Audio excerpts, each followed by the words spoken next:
Hello, Shock Afternoon here. Back, and dude, my transition messed up again. Why? What is changing that?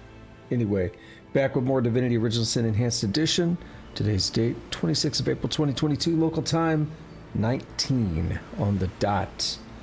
And I'm a little late, as evidenced by the time, so I'm not going to waste too much time here. Last time, how many times can I say time? Let's go ahead and figure that out. Last time we finished up with Hyberheim, and then we took care of the Lucula mines. And then something that you don't know right now is that if you're watching this on YouTube, you do know I went back and redid part of the Lucula mines, and we're going to be loading a new save. It bothered me that I missed something. Not such a big deal if we're being honest, but if we, let's see, inner mines, if we load this up and check it out real quick, we can see that I missed something and it just really bothered me.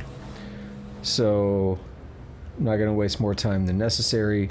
This is where we snuck past the Death Knights, right through here. And here's where we fought the goblins. And then this door.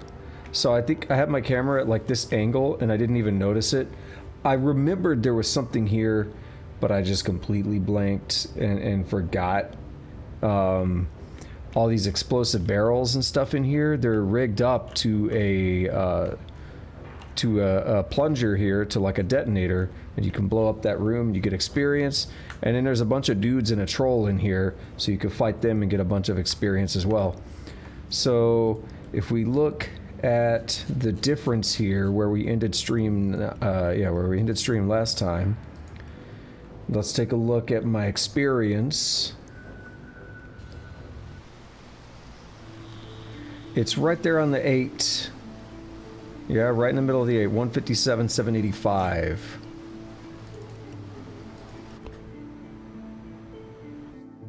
And now if we take a look at it, it's almost to the 0.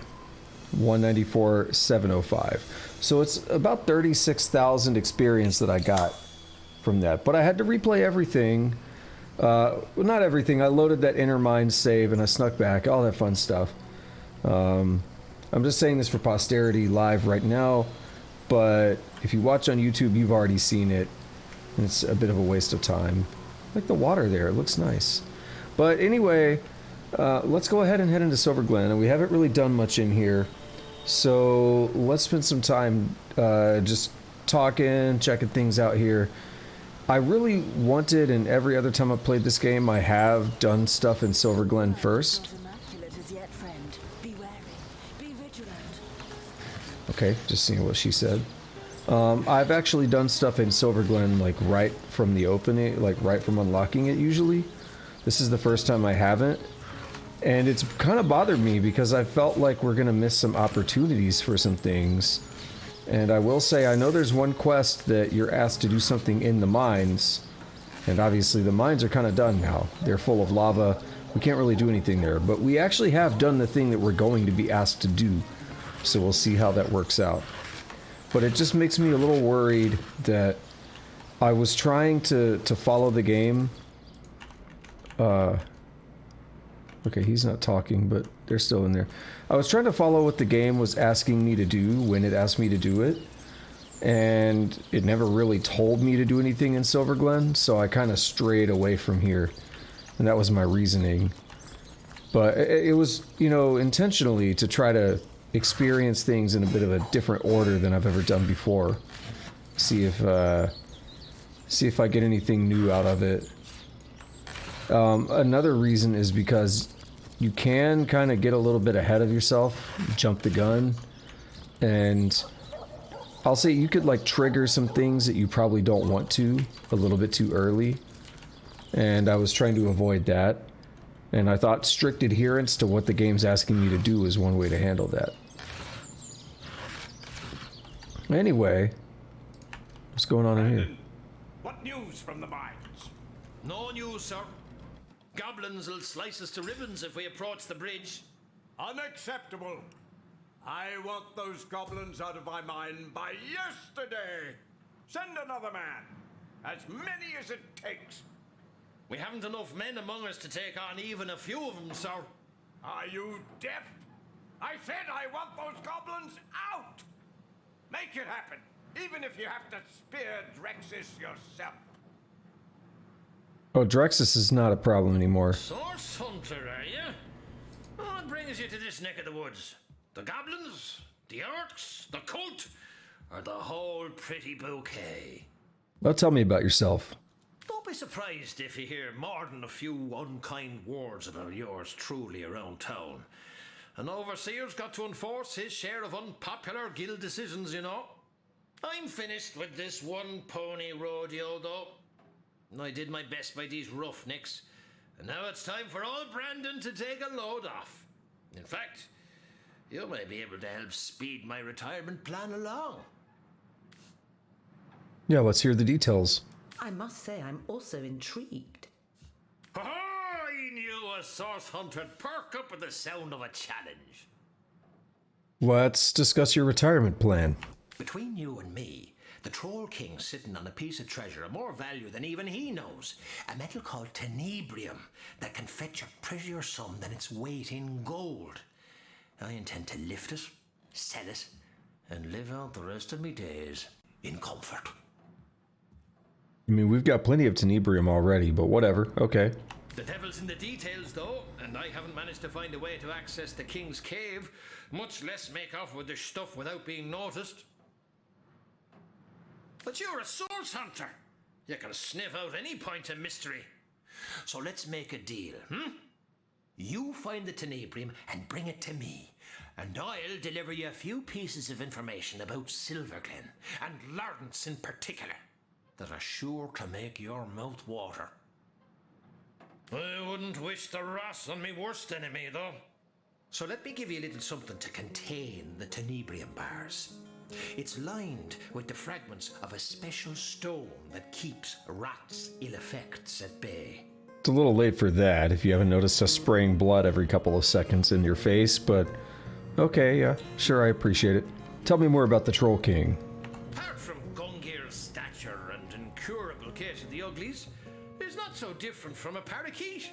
Got a brain the size of a pea, and a fervent passion for all things bright and shiny. The nutty oaf sits on a river of silver beneath these mines, but leases it to the mining company for a fraction of its worth in gold. He'd rather put those hefty minions of his on toll duty than mine these hills himself for 5 times the reward. I can't be certain myself where his cave is located, but at least one of those oaf lackeys of his must know where to look. They've got to do something with all the gold they've gathered in the course of guarding those damn bridges, haven't they?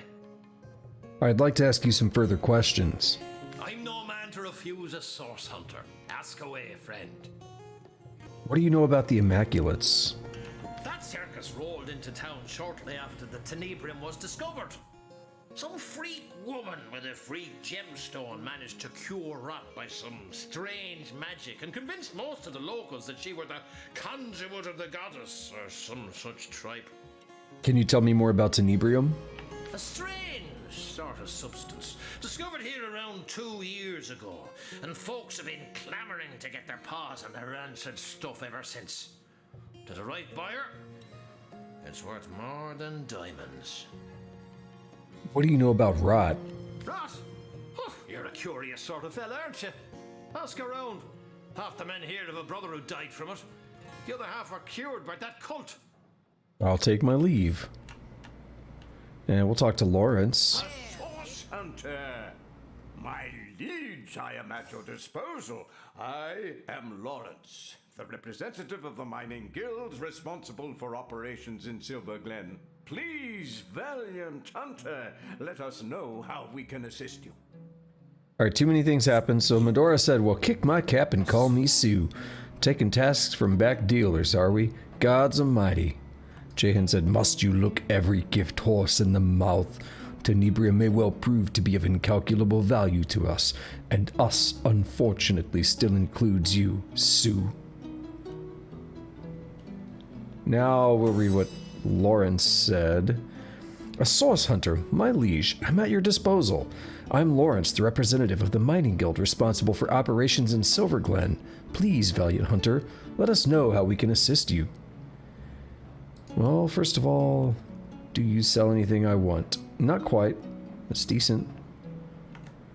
Tell me about yourself. Oh, I am no one special. Merely a humble servant of the guild and shepherd to the happy flock of miners within this settlement. My only cause for complaint, Your Grace, are these awful goblins. They're starving us out, refusing even a single honest miner his right to work. Perhaps, my most upright highness, you might be able to help us with this little problem. Well, what do you know about the Immaculates? Enough to know the whole institution has been a blight on productivity. With the blessings of the conduit to replace a sense of a job well done, the miners care hardly at all for getting the mines back in good working order. I'd like to ask you some further questions. Please, Your Grace, I am completely at your disposal. What can you tell me about Tenebrium? Useless stuff, my liege. Worse than common dirt. But 10 times as difficult to extract and infinitely more dangerous. If only we'd known in advance the terrible effect rot would have, we would have stopped trying to clear it immediately. What is rot exactly? Yes, a dreadful business that. I've been fortunate enough to avoid the sickness so far, my liege, but my heart truly breaks for the families of those who've been afflicted. You see, my liege, when a miner has been overlong exposed to Tenebrium, he begins showing certain symptoms. Gangrene about the extremities, fatigue, malaise. At first, we attributed these symptoms to, well, to poor diet, laziness, and general malingering. Had we known then what we've since discovered, we never would have continued operations. But alas, mistakes were made, and those we lost can never be brought back, no matter what that crackpot conduit would have one believe. The conduit. Care to tell me more? My liege, you ought not to concern yourself with the fraudulent leader of a crackpot cult. Really, the whole affair is an utter embarrassment to Silverglen. Some insane huckster calling herself the conduit of the goddess made her way to Silverglen at the height of the rot's hold on our miners. The people were desperate, you see. When by magic or illusion she managed to cure a handful of them of the affliction, every last one of the bunch began speaking of her as though she were some messiah. Now most of the town is taken with her little cult of Immaculates, as she calls them. Fortunately for her, she disappeared shortly after her little trick. Or I would have thrown her into prison and swallowed the key myself. Imagine hypnotizing an entire town with nothing more than snake oil. I know his trouble in the mines involves the goblins, so I want to ask about the trouble in the mines explicitly. I'm not sure what that other dialogue's gonna do yet. I don't want to go out of order and do weird stuff, so let's discuss your troubles in the mines. You must forgive me if I become somewhat overcome when discussing it, my liege. To think how I've been betrayed. To think how the humble miners of Silverglen suffer.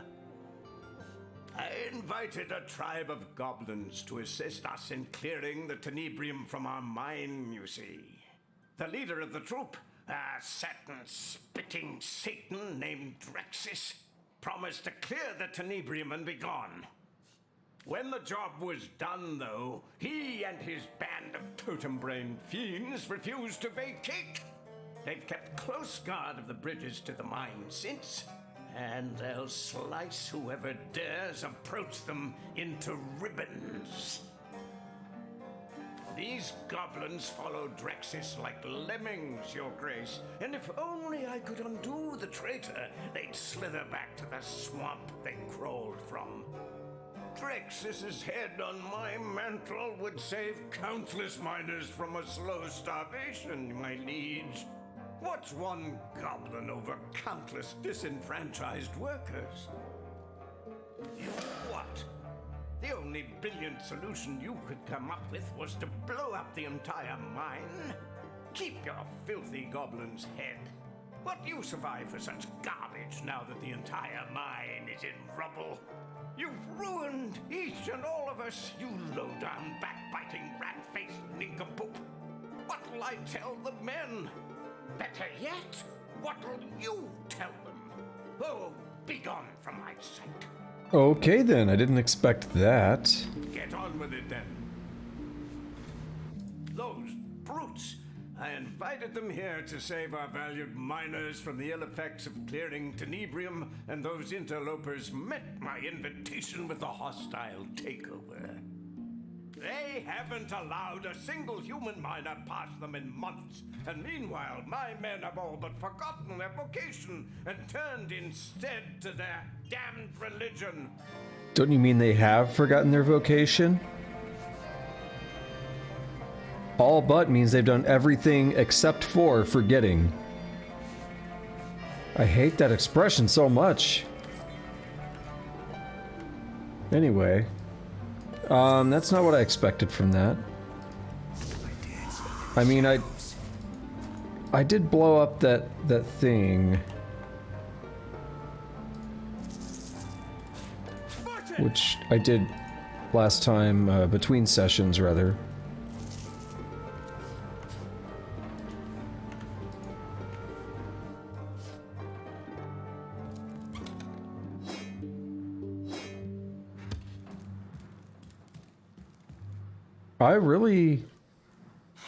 I want to check something. We'll do it later, maybe. Trouble where there ain't any, comrade. But in my years of hunting source, I learned that anyone so eager to climb into your lap after a moment's meeting is hiding something they hope you won't discover. I'm not saying this Lawrence character is involved in sorcery, but it wouldn't exactly surprise me a lick to find out he knows more than he's letting on. I thought the same. His fawning is more likely a symptom of fear than of respect. Oh, Medora must be going mad, mustn't she? Tie her up and cart her away. Straight to the loony bin, post-haste, the paranoid old fool. Damn. Cascarla said, don't tell me you've been taken in by this if it moves its source attitude. I never once acted outside of my best judgment, comrade. I've made my share of mistakes. From the trifling to the grave, but I promise you this. I'd rather be overly suspicious all day, every day, than let a single piece of evidence slip through my notice. Alrighty, walk in shadows. Let's keep robbing this man blind. 10 of each of those arrows? What? That's baller. I love it.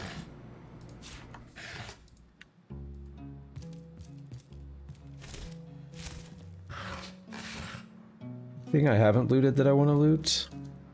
Yeah, those boxes.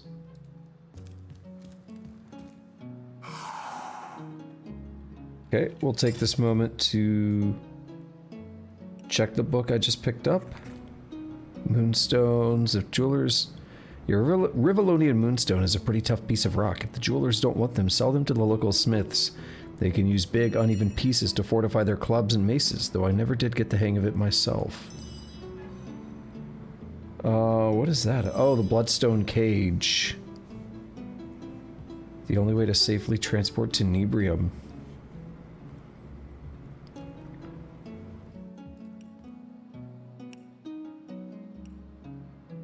I feel like I just picked up some... Yeah. I was like, I know I just picked something up that I wanted to send along.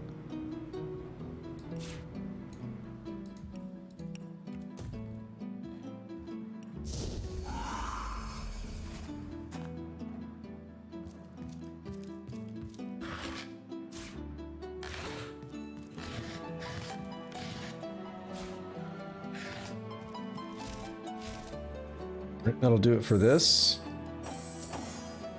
Switch over to Jahan and have him use the Water of Life on us. I'm really disappointed in the results that we got from the from that quest. I didn't know we would just fail it, and I don't know if it's because I blew that fuse, or if it's because the mine's dead altogether. So we're gonna find out. We're gonna load back, and we're just gonna go blast through the Lawrence dialogue and see what he says this time when I didn't blow the fuse.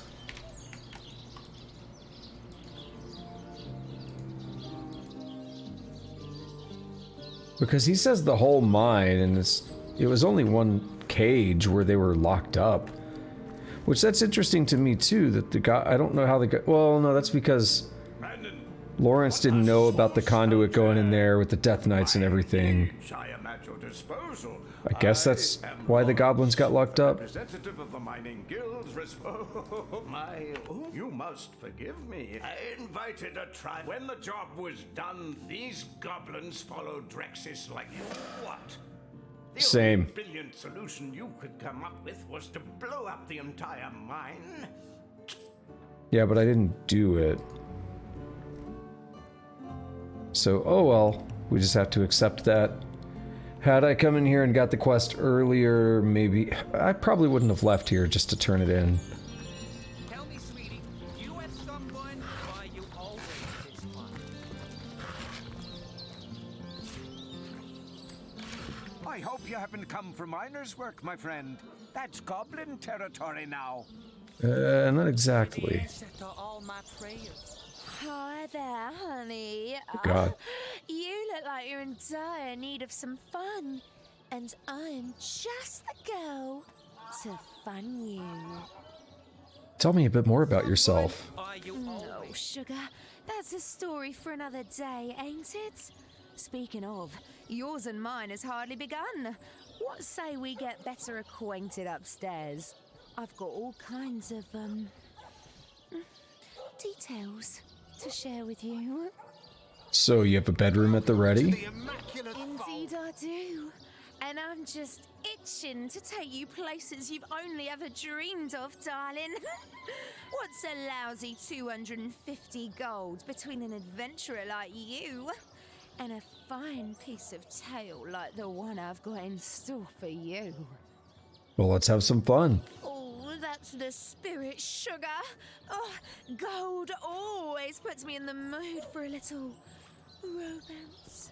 Follow me then, my knight in shining armor. Alright guys, everyone, let's go up there.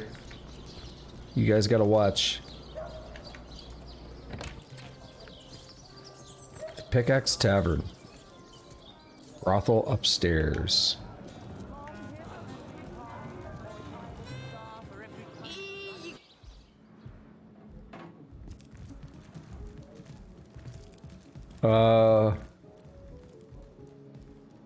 Why is there a bomb guy in there?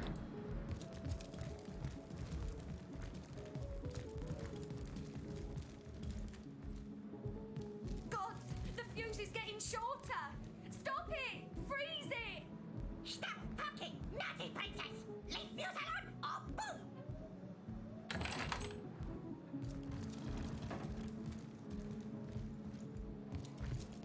You know what? I'm gonna do this first. You there! Back off! Bicky boom! One more step and bicky boom! No, don't go! Please help me! That thing is keeping me trapped here! It's crazy! It'll kill me!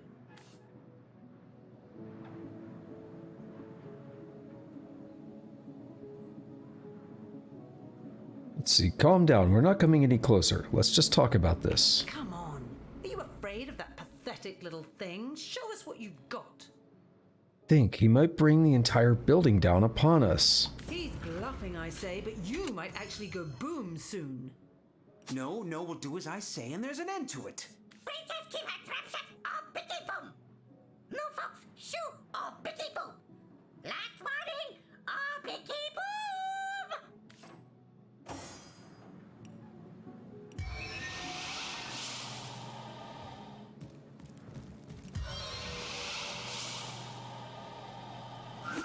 Teleportation.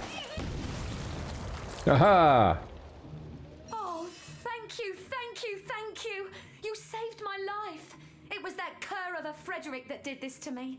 He locked me in here with that ridiculous creature. Dear me, I need to get out of this room. Yes, I'll go downstairs to catch a breath of fresh air, but do come and talk to me again if you want to hear more about what transpired here. My thanks once more, sweet hero. Yay! Pretty close to leveling up, too.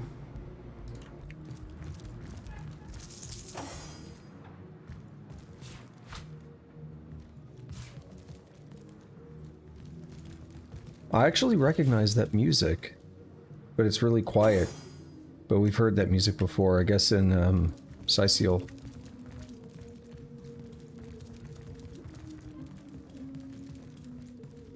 Where did she go? Oh, there she is. Alright. Let's see what she has in store for us. There you are, darling. Shall we get started then? Hell yeah. So we shall, sugar. But do please ask your friend over there to give us a bit of privacy first. They just wanted to watch. There you are, darling. Let's do it. But first, I need to know about your preferences, darling. You're in charge tonight, after all. So tell me, which sort best floats your boat? A savage, merciless witch? Or a gentle, sensuous nymph? Oh, pleasant nymph, do whisk me away to your grassy glens. In need of a gentle hand, are you? Well, I've just the soft and sumptuous knoll in mind for you to rest your weary heads. Why don't we make ourselves comfortable and begin?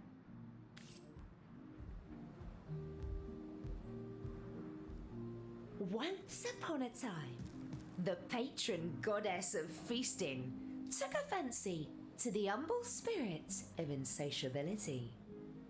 Of their union, a nymph, Clydella, was born. The child of parents so expert in flavour and quantity, Clydella's calling was clear. A master cook she became, the finest from Grounding Gulch to Wimpet Willow. Queens and sultans trembled before her crow's egg crumble. Dukes shed salty, toxic tears upon her sugared lion's wing. Clydella's cooking was beloved, yes, but to none so much as Clydella. Feasts she'd make and feasts she'd eat, licking up 3 wedding hams in the time it took to count them. More she craved, and more, till her clients had little more than crumbs to offer their guests. They'd wail and moan, but Clydella never quite heard them over the sound of her soup slurping. They stormed her kitchen, spittle flying, demanding dove roast, parsnip pudding, and pureed warg. But Clydella merely gazed upon them, blithely chewing jerky, and shrugged. Clydella's fame declined as the royals made deals with devils to find feasts as tasty as hers. But she never noticed one way or another. A nymph in her kitchen, frying and feasting was all she'd ever needed to be. Well, that's the end, darling. I hope it was everything you dreamt of and more. I know I had myself a bang-up time. Well, there went my boner. I thought we were gonna bang. Nah. I actually thought we were. I didn't realize that was, now I kind of remember, but I had previously forgotten. What do you mean Medora doesn't have enough strength? Pick it up, Medora.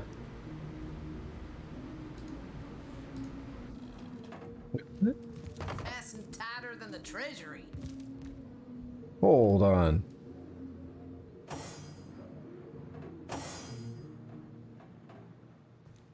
Why can't we take this chest? How much health does it have? Way too much. Wow. Well, there should be a key somewhere.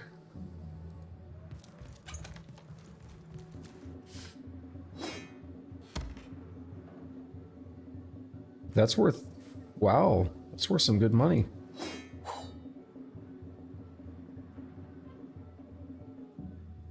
I mean, good money is relative, I guess. But, like, 454 is not bad.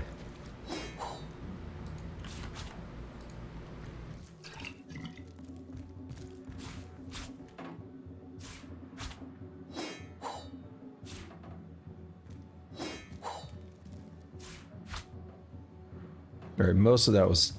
Well, some of that was actual garbage. I should not have entertained.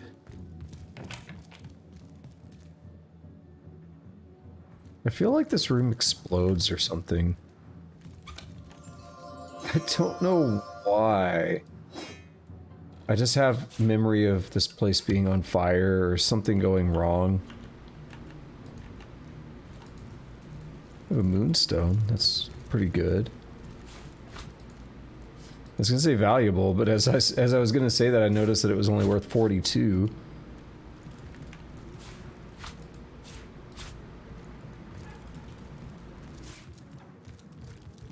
Valuable is a subjective word, however.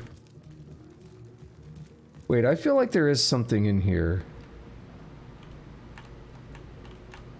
Maybe it's in another... Oh, maybe it's downstairs. Yeah, we haven't explored downstairs yet.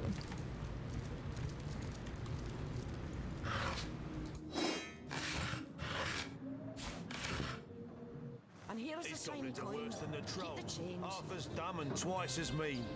At least I don't have that distinct underside of a bridge aroma. Delicious. Let's check with Bonnie.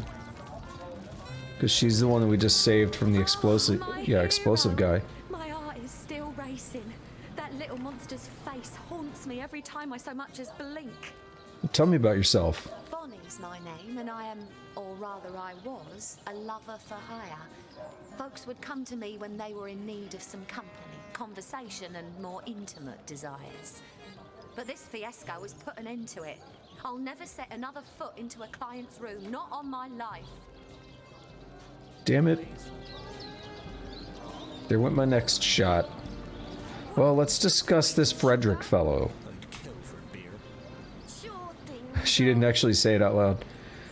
Why would he lock you in a room with a bomb? Search me.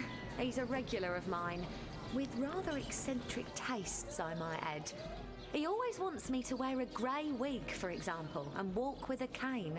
But I digress. Yes. Anyway, he recently spent the night again, and I couldn't sleep because of his muttering. He talked something awful all through the night. In the morning, I told him he had gone on and on about some Maradino character and a supposedly secret treasure lair somewhere in the woods. Next thing I knew, he flew into a rage, said the treasure was his and his alone, and that I was nothing but a meddling care. I was just about to let him know I won't stand for such language when he pulled that monster of a bicky out of his satchel and told the little gnome to guard the princess and to go boom if I tried to escape. I spent hours of horrid fear up in that room until you saved me. What can you tell me about this town? Nothing much, I'm afraid, but go ahead. I'll answer what I can. Do you like it here in Silverglen? I used to, you know. Merchants came and went. They paid well and gave me gifts. Fewer and fewer of them travel here now because of the undead around Saucy and the goblins holed up in the mines. Times are hard for a working girl, to tell you the truth. But where would I go? There's danger to be found everywhere these days. These bedeviled days. So I suppose you're not an immaculate.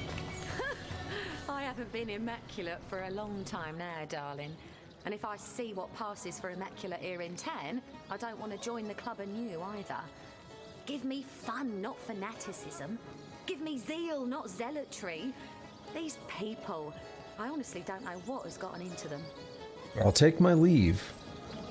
So Maradino's name comes up yet again. No, I think... Is it Threaten? Watch where you're going. These beauties will pierce you to the bone. So, do you fancy a trade then? Yeah, it must be him. Before my ale arrives. He is our resident archer guy here in town.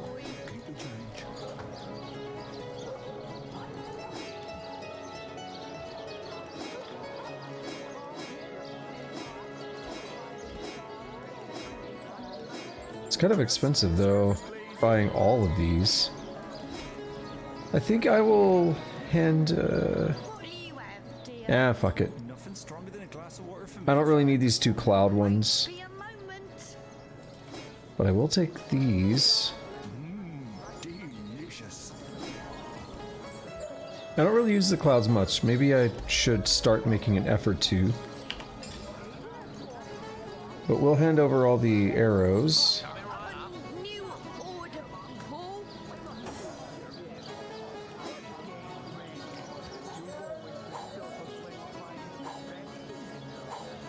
Make sure I have plenty of opportunities to exploit weaknesses of enemies with these arrows. So that was Threaten. Or Threaten, 3-ton, I don't know. What about Walking in Shadows and reading this book real quick? Special arrows are the milk and butter of the more experienced marksman. First, the crafty ranger makes his own arrowheads from the teeth of the fallen. Special property of these arrowheads, particularly when combined with potions, is not to be underestimated. Steam cloud, okay. Ever shot a bullseye in your sleep? Well, no wonder with your skill book as empty as all that. And he sells... Yeah, he sells our marksman skill books here. Don't really need any of them. We're gonna pass on those arrows.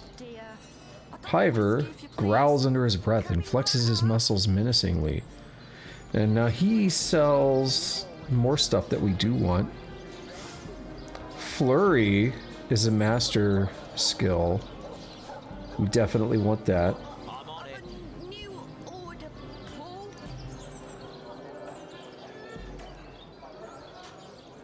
Oh shit. Damn, that's worth 5,000, but it's so good. Damn. Like 12 more armor plus constitution as well, and it's unbreakable. Jeez. We're gonna prioritize the skill book here. And we're very close to level 15, so we'll be able to learn that very soon. I think she's witchcraft. Quite a fine skeleton beneath that hide of yours, isn't there? Yes, a lovely, sturdy thing. I bet it'll last 100 generations, if treated properly. Witchcraft and scoundrel. So we should see a master skill here that's really cool. Assuming she sells it. No, we'll have to... I mean, we can't get it, I should say. Because we don't have anyone that can learn master witchcraft skills.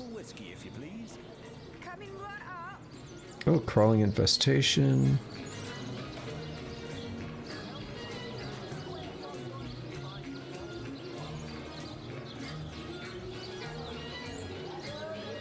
Do I have an adrenaline skill book already? Yeah. I was just gonna wait to learn it and to use it. Okay, so... nothing there.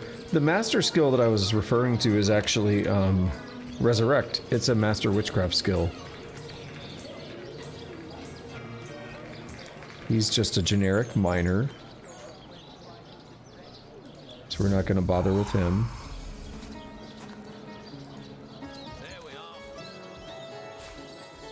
What's this worth? 260? It's good enough to sell.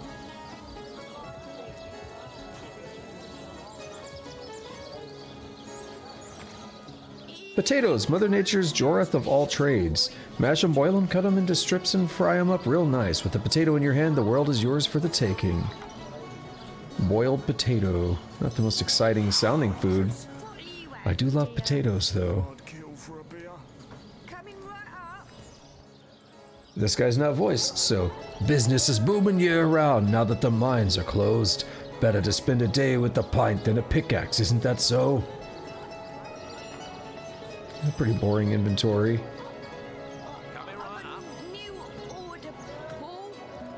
Oh, this lady is named Marisa, and she's kind of stammering. You startled me. Let me compose myself. Hello, stranger. How can I help you? Oh, this is her. Okay, what can you tell me about yourself? Me? Oh, I'm just the And it makes sense. This is how Blasius spoke. My husband, Blasius, is a legionnaire currently stationed in Sicil, but I haven't heard from him in far too long. We never did read the will. We actually respected his wishes. I don't know what it would have what would happen if we had read it, to be honest. About your husband, I have here his will. Will? But that means he's... Oh, no.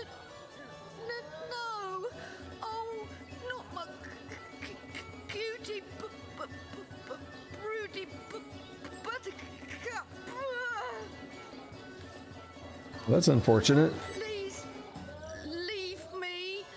I just want to... Well, I want to see what would have happened if we read it. I'm curious.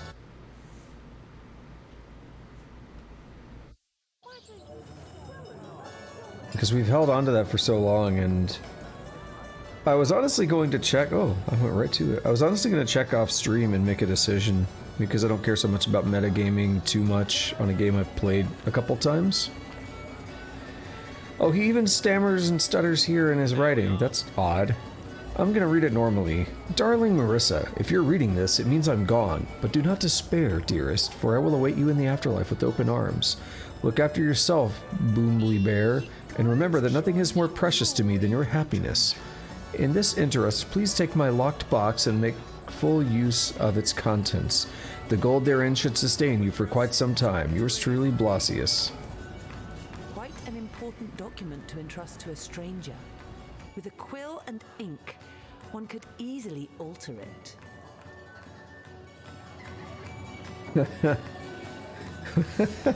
We could list ourselves as the inheritors. Wow. Yeah, it's grotesquely immoral. Agreed. Let's deliver the will in good faith and speak no more about it.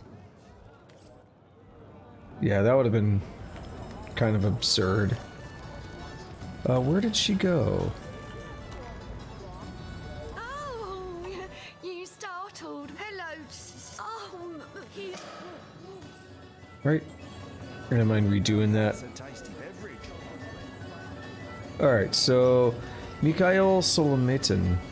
I feel like we've heard that name. You dare disturb my rumination? It must be that you can hardly wait to purchase an ingredient or two for a very urgent recipe. I'll forgive this imposition if you'll make me a generous offer. Well, we'll buy everything that I think I want.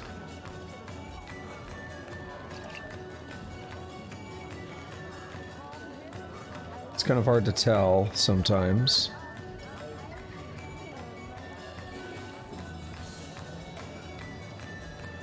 We're about to level up, which is going to reset the shops as well. Okay, what about Elwyn? Oh, dear. You'll hardly impress the conduit with such a clouded look about your eyes. But not to fear. I've just the potion for that. Yeah, not really interested in those. What about Ellery? Oh. You haven't any ale, have ya? Well, never mind for now. What sort of magical relics can I offer ya? Blessed by the goddess they are, each and all. What do we have? Tectonic spray? That sounds cool. Infectious flame is actually pretty cool. Meteor strike is cool. Meteor strike is the thing Brachus Rex used on us. 30 fireballs come crashing from the sky. Each does some damage to entities within a 3-meter range from impact. Infectious flame casts a flame that forks on impact and does damage to each target. And it forks up to 5 times, looking for next target in a 7-meter radius. Death Punch Master Scroll for, or Master Spell, but this is a scroll, for Witchcraft. Just deals a shit ton of crushing damage. And then of course there's Resurrect, which we've been getting from the start of the game.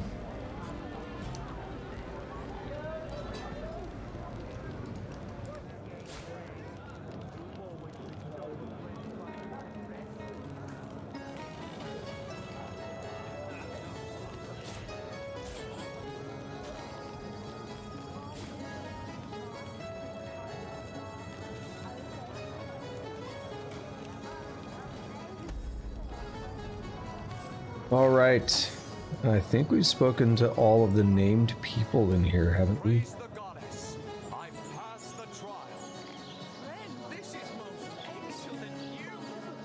Oh no. I know what that is. Would be better if you'd glance in my direction, though. Is this guy trying to hook up? I'm a wee bit short at the moment, waiting for a particular plan of mine to pan out for... You must be a broom, because you just swept me off my feet. Yeah, I'm not gonna do another one of those right now. Maybe. Now here we have Windermere and Hassat. Let's talk to Windermere, see what she has to say. Where the wind blows, the goddess breathes. Where the rivers run, the goddess weeps.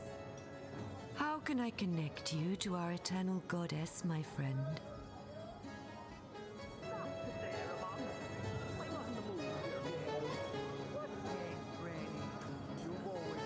Well, I don't think you can right now. So let's just move on to the next guy. Goddess greetings, friend. Her greatness gave us fire, her greatness gave us earth, and my savvy brings you spells at the best rate in town. Come, give me your best offer. Some Pyro and Geo here.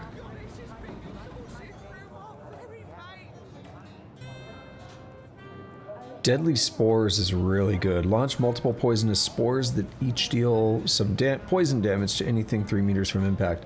It's very similar to the Meteor one, but one thing you can do, especially if you have either a shit ton of AP or you can string 2 characters back to back, this to prep the battlefield and deal a shit ton of poison damage, and then the Meteor one to finish off almost anything that moves, as long as they're not immune to or heal from poison and or fire.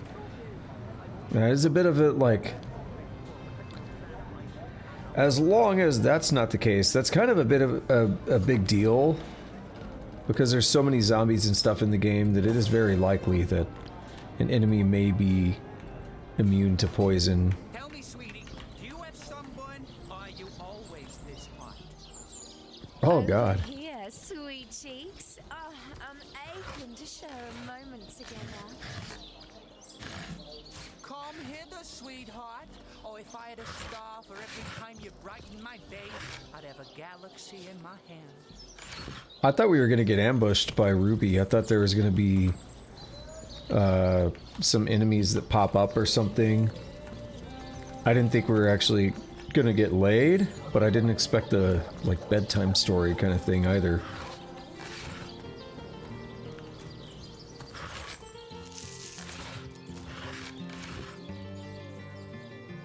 It's pretty harmless overall.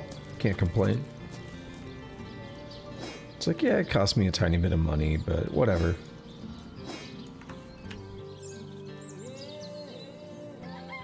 Now what's going on over here? Ah, is this another forge? Not quite, it's a whetstone and an anvil. Wow, what's this else I've spotted? I don't know. Let's find out. Watch it kill me for no reason. Whoa! Rotten Remains of Anna. A love letter. Darling Loic. Or, excuse me, I think they call him Loic. Darling Loic, your will is my way. Readily do I do the goddess's bidding, as she bids through you. The poor saps who seek my affections hardly have time to realize just what awaits them before it's too late. Meet me behind the old smithy tonight. I am a servant to the goddess, but I am also lonely for your touch. R. I don't know who R is. That's Anna.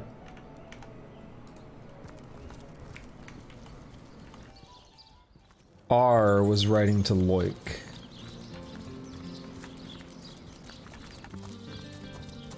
Ah, this is the shop I was thinking of. The shop down here, I was mistaking it for this one. I was like, yeah, there's Alfie. We recognize these people now.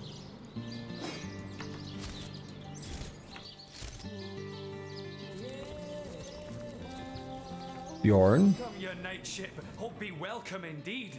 As you can see, we have set Whoa. up shop here in Silverglen. And as a matter of course, you'll get my wares at prices that no one else has a right to claim from me. This man got some stuff. If this had the speed bonus on it, I would probably switch. Because then we could improve this armor, I think. Even though we had some issues last time I tried. A couple of these are pretty good though. Like if we wanted to spend $4 grand, that's a really good improvement for Jahan. I'm not going to though. How are you, Bjorn? I've a song in my heart and a spring in my step, my liege. I've had orcs on my tail and bandage to boot, and yet I live. How can I be anything but happy? Yeah, how's the smithy? Oh, the smithy's doing grandly, your knightship. Thanks to your valiant rescue of Alfie, I haven't had to abandon my most valuable gear, which means my products are up to the high standards you may expect from Bjorn Stoutborn. For such is my name, and such is my reputation. Why would we discuss Mara? I guess let's do it though. Let's discuss Mara. She's alive and kicking, my liege, just like she always was. Oh, certainly she can be a handful, but I wouldn't really have it any other way. We survived thanks to you, and each hour we are together I count as a blessing. My, I see you appear and everything brightens.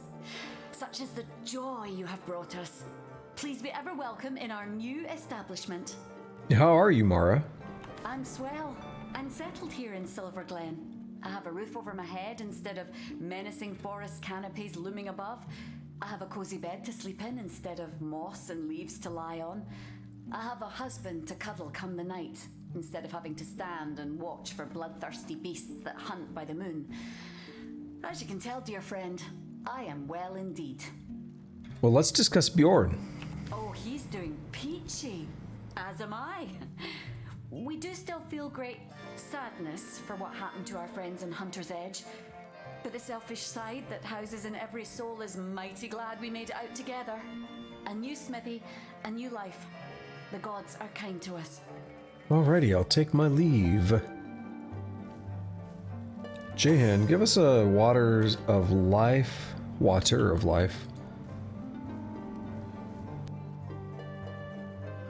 The lack of audio was strange. And we're going to, how do you say, explore? Yeah, I mean, there's no reason we shouldn't. It's, you know, we're good friends with them now. We saved their life. It's the least they can do is, you know, look out for our needs from time to time. Isn't that fair? You remember, if it's on the ground, I need to pick everything up. Alright. Pouch is interesting. Remember to take a break now and again, Bjorn. You know what the doctor said. Mara, my sweet, I do wish you'd stop interrupting me. Oh, he's getting frustrated. What is the cooldown on this? It's 8. Yeah, it's down by 2. I feel like my really high dexterity should have it lower than that, however.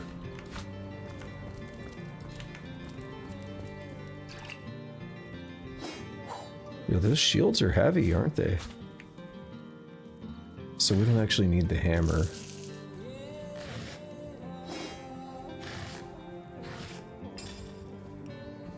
Let me drop the hammer. I'm glad they don't care about that. Like, I'm just waiting for it to encumber Scarlet at that rate. Ah, there's a trapdoor there. Looks like it's locked, however.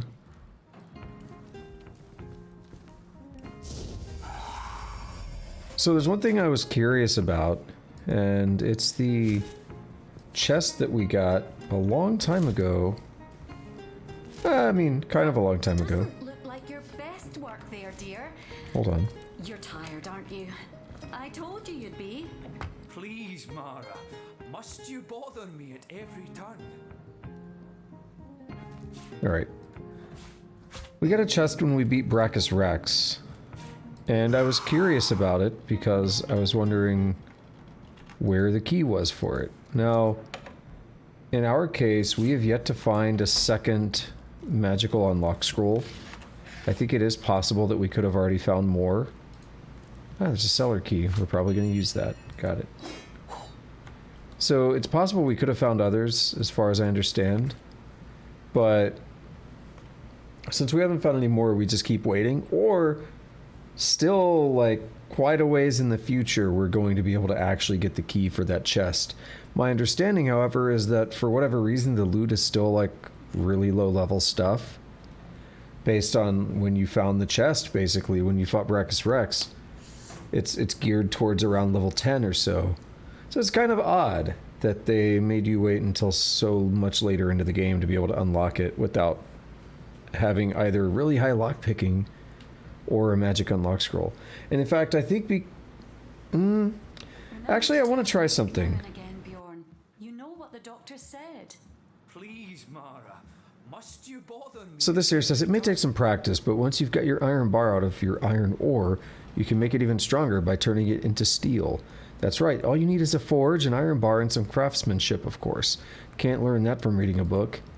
Except we literally would have, had we not learned it by crafting already.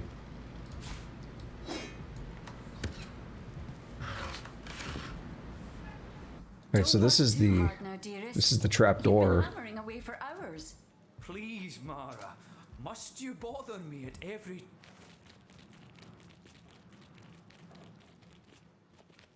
Why do I feel like everything in here is just gonna blow up in 2 minutes? Come on.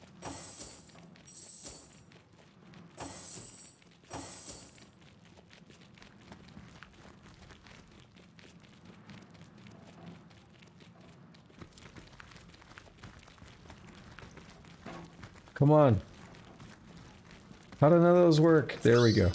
I hear Nadia whispering all kinds of accusations about Lawrence, but until she has proof, whispers they'll remain. Well, that sounds intriguing. Let's get this crossbow. Cap.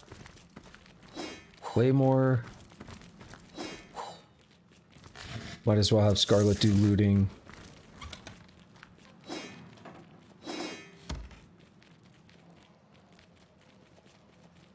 Yeah, I don't think we're ever going to be able to use that unless... yeah, I don't really see a scenario where we're going to have Master Pyro skills this game.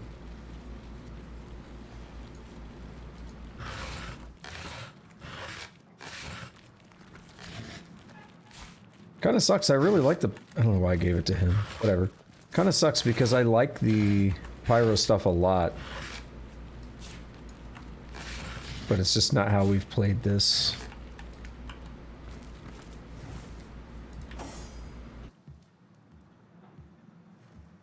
Alrighty.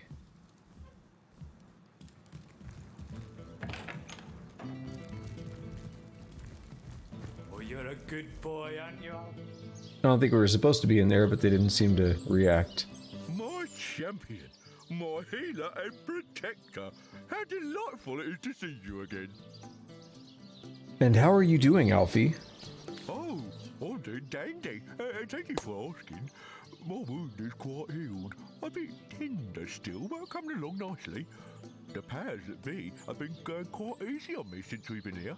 In fact, I'm expecting a promotion from Beast of Burden to House Guardian any day now. Better house, better food, and less cargo carrying shall soon be my lot. We can trade with him. He sells stuff. That's weird. Anyway, tell me about your masters. Oh, little adventure hasn't changed all that much, I think. We're still kindly enough, without being truly affectionate to me, but I'm not one for cuddling anyway. They bicker too, just like they always used to, but with a playful glint in their eyes I never really saw before. And the strange noises they sometimes make in the night, they do happen rather more frequently. Perhaps they got a chill in the woods, poor souls. They be banging.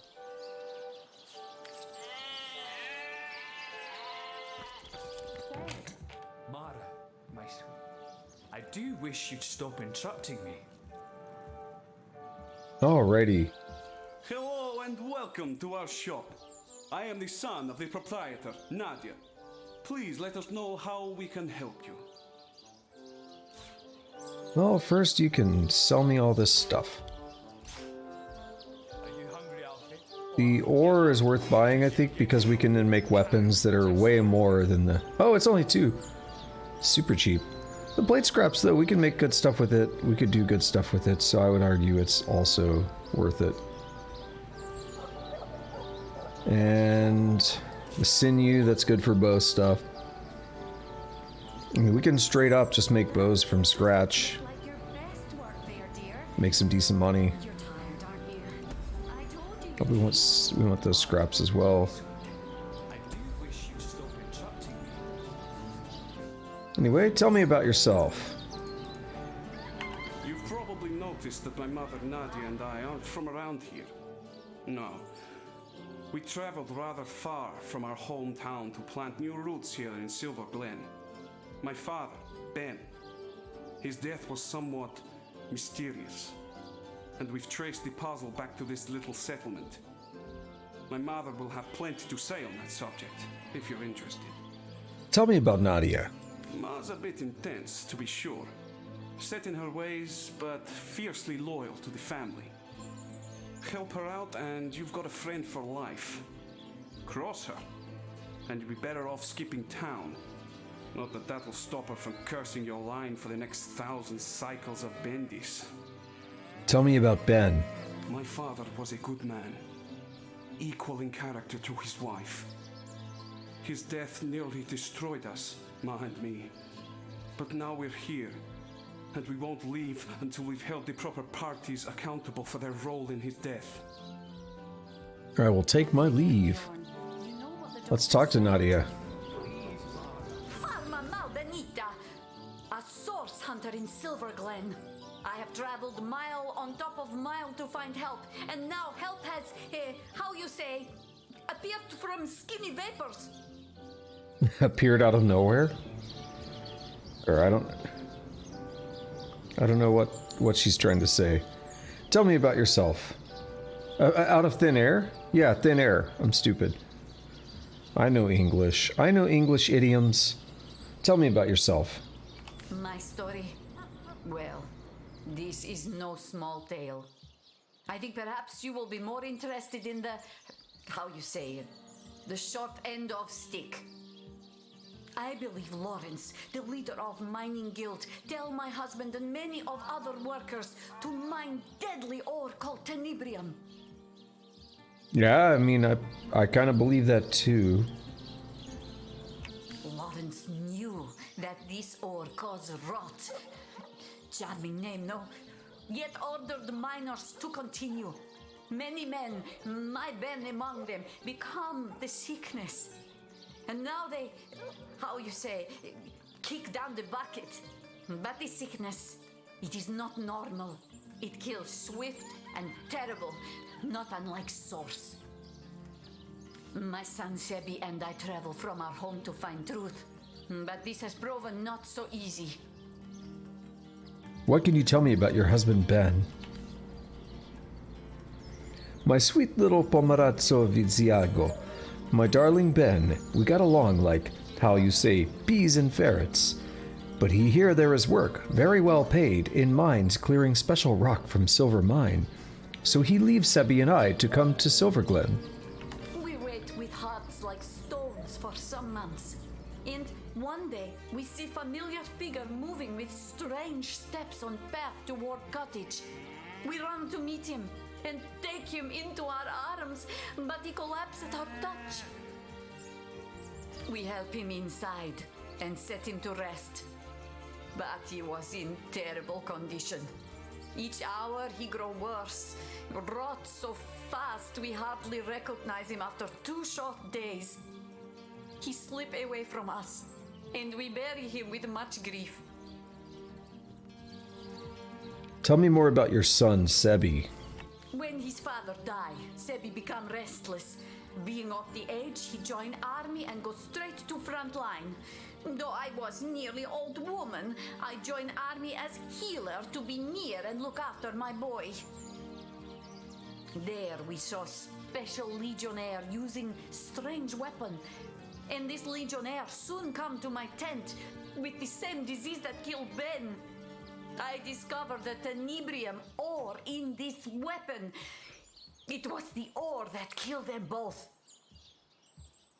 I come to Silverglen to discover truth, and here I find Lawrence, that arrogant man, conducts his business without apologize to any. So you need help proving Lawrence knowingly encouraged the miners to handle Tenebrium. Exactly this. Please, Source Hunter, you must help me prove that Lawrence made his workers to mine deadly Tenebrium. For your help, I offer blessing from my homeland. Se vi mal successos, mi planto serizarbo kai tormenti via nepo sogiai branco. Translation is difficult, but it means something like, if you fail, I will plant cherry tree and haunt your grandbaby beneath branches. Good luck. That's amazing. I'd like to ask you some further questions. I will do my best to give answers, Source Hunter. Oh my. How are you getting along in Silverglen? I don't know why some of these voices are, some of these lines are not being voiced, but oh well. I have not found scrap of civilization among these apes. Sebi longs for a heaping plate of my famous yermul, but the local fare support no fine food, unless squirrel meat inspire you. As for neighbors, well, those cultists would rather sacrifice supper to goddess than eat it. Tell me about Lawrence. May Zalmoxis strike him down, the murderer! I have one goal in Silverglen, to make him share in the suffering he caused. I am certain he has gained from making those miners take the Tenebrium. Now I have only to prove it. What do you know about the Immaculates? I have no interest in those emasculates and their goddess. As Zalmoxis say in Book of Holy, I am jealous God. Why can I not read your mail if you have nothing to hide? Who is Aunt Sherry exactly? Aren't I enough for you? What do you know about Tenebrium? Nothing natural could cause such terrible disease at mere touch. If you ask me, I say dark magic, maybe even source at its root. Fuck that foul thing! You've seen rot in action then. A terrible disease. It transforms flesh of living into flesh of corpse while infected person still lives. Arms grow black and heavy. Legs grow black and heavy. Hair rots from scalp. Chilo helpu mean what memories I have. Alright. She was very inconsistent. She's the worst NPC we've dealt with in terms of inconsistency on some dialogue not being voiced. It is what it is. Alright, we got some searching to do.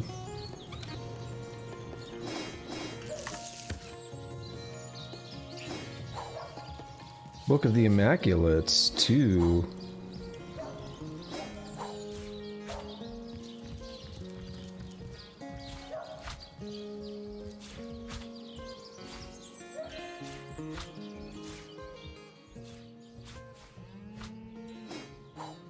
And now we'll hand all that over.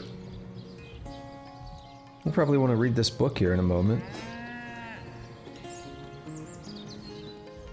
I don't know what the tong is useful for, and we already have shears, so I'm gonna set those down. They're not really worth much, are they? No. So we're gonna hand over the axe, the cleaver. It's finally caught up with her.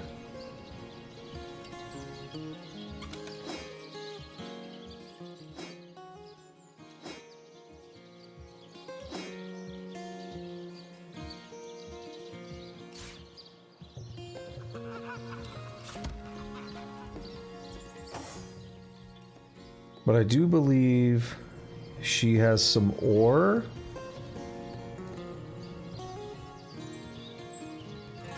Where did it go?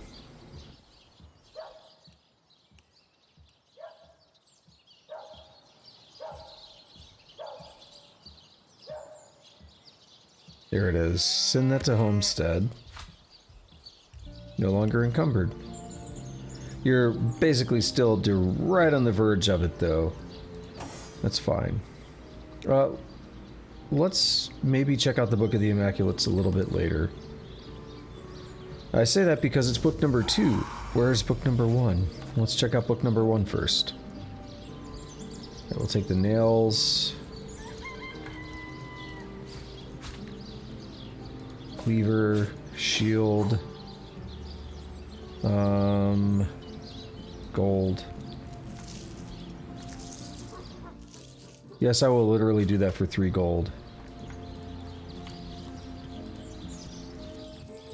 Remember to take a break now and again, Bjorn. You know what the doctor said.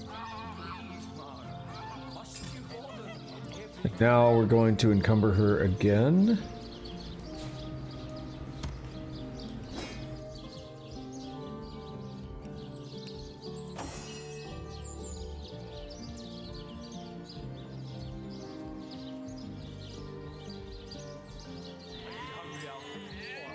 Is there anything, if we sort by weight...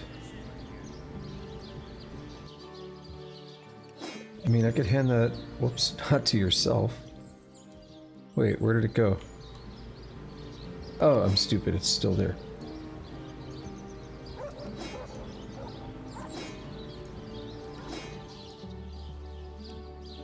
Oh, I said I wanted to try something. It involves the Brachus chest.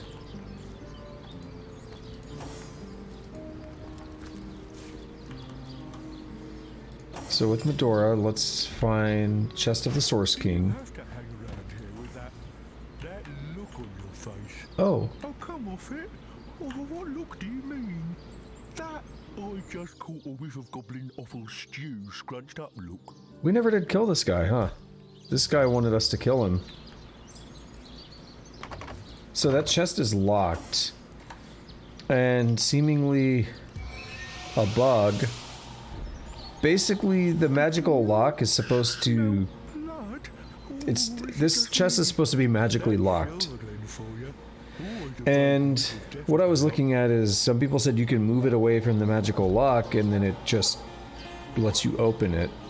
It's clearly not the case here, but someone else said you can teleport it, and it, for them, it unlocked. No. Trouble since you got here. Oh, come on. Let's just have our pal around. 1,000 thanks to you. Yeah, you still want us to kill this guy. Alright, we'll look into doing it at some point. Not quite ready. He sold us something really good earlier.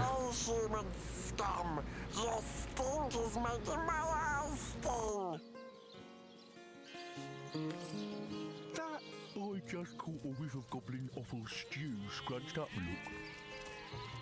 Alright, so there's not much left to do in here at the moment. We could check out the Immaculate Church. But I think I'm actually interested in wrapping up. Yeah, let's wrap up a quest that we got access to by going to the Troll King, if we can. When we were first told about the cave, we were told there's some magical properties or something involved with it. We have a bunch of skulls.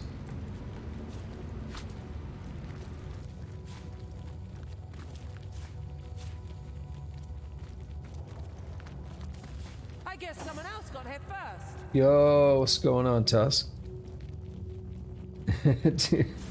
Not yet. Dude, I just found out about it last night, man.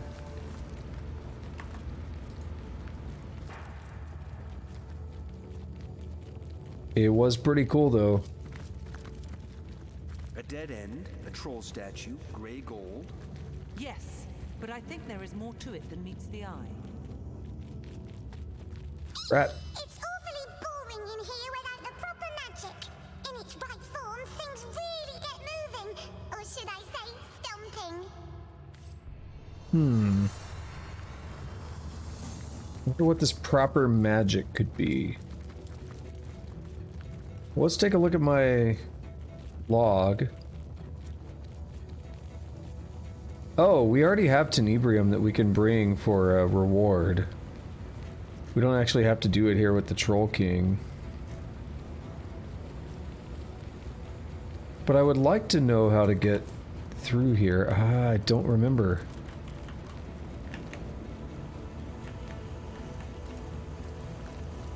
I wonder what the proper magic is.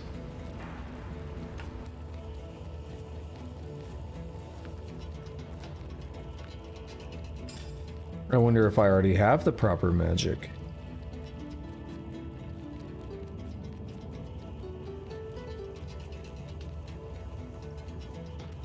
What is this? The spell appears to have failed.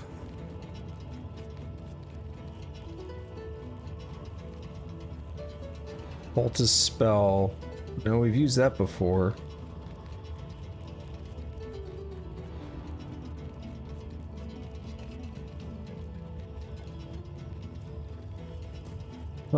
What could it possibly be? I don't know if we have all the information yet. This clearing is still suspicious, which is why I left the mushrooms. But what would I do?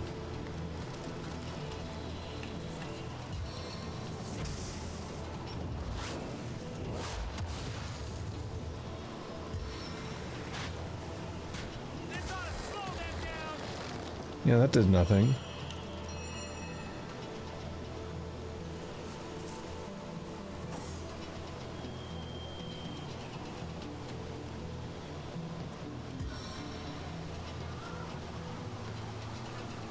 Gotta wait just a little bit. What if I shock it? I don't feel like this is the answer.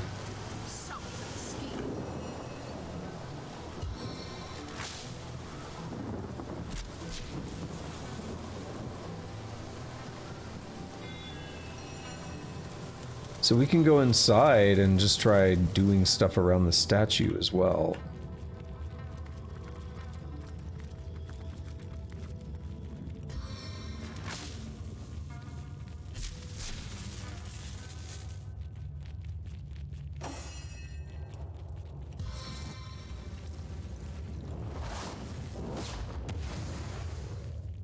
Yeah, I think it's going to be a special thing that we have to find. So the question is, do I just go get some Tenebrium from the homestead and bring it here? I mean, that's a way to complete the quest. We'll probably level up for doing it.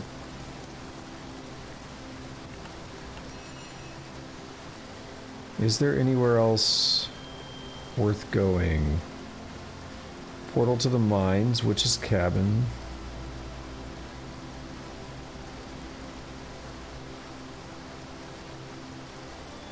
Immaculate priest.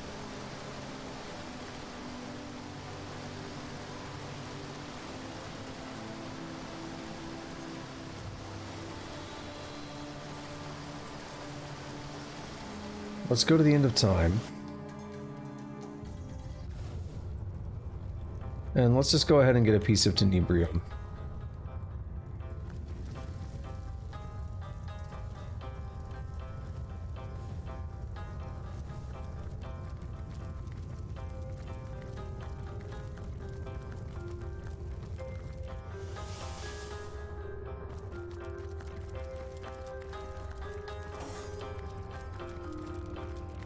We'll drop it on the floor and then I'll have to pick it up because I've got the cage.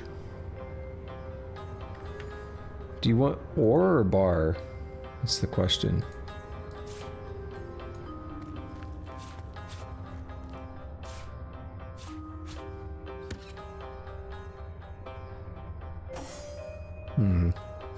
Hopefully Brandon's little box works as advertised.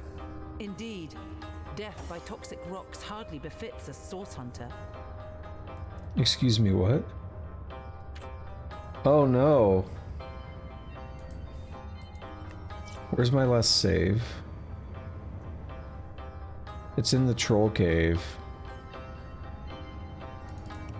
We had a little problem. We don't have enough strength to pick this up. Can Medora pick it up now?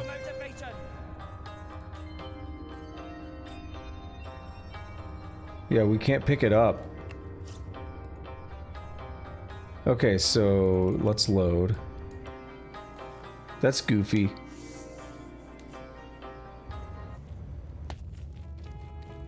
So don't drop a stack of 24 Tenebrium on the floor.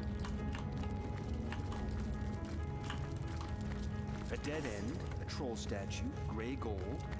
Yes, but I think there is more to it than meets the eye.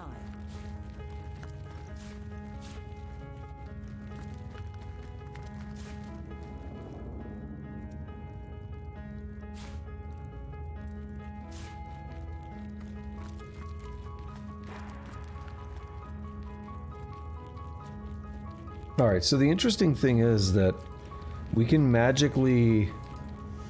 just magically pick this stuff up from the chest into our inventory, but we can't pick it up from the ground. But it wouldn't let me split the stack, which was the other problem.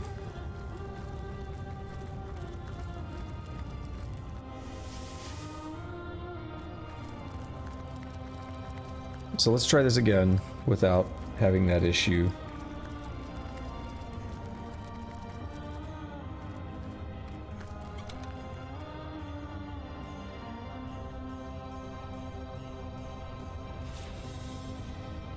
Hopefully Brandon's little box works as advertised.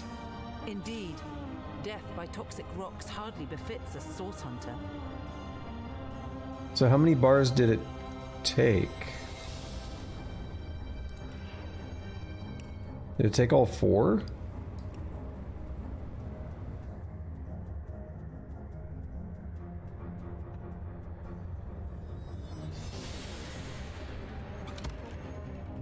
What if we didn't want to take all 4? What if we just wanted like 1?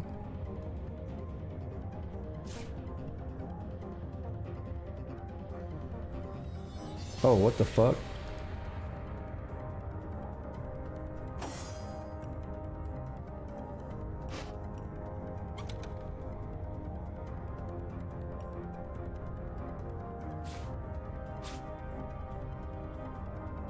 Oh, so we need at least, I guess, do we need 4? Because it keeps putting them back in. I'm gonna look this up real quick, because I don't want to get cheated.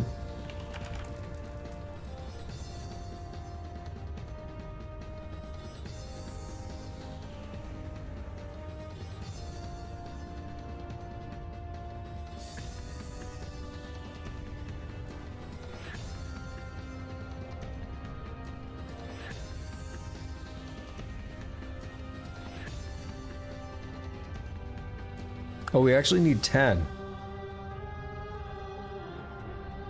So that's good to know. We don't have enough yet.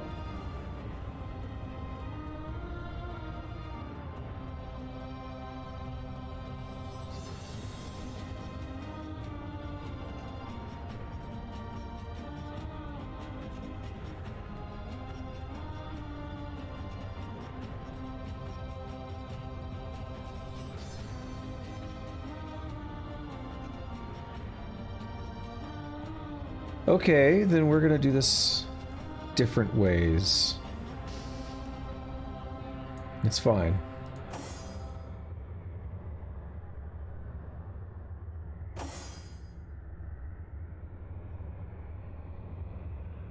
Where is it? Okay, we still have it. It's got 4. We'll just load.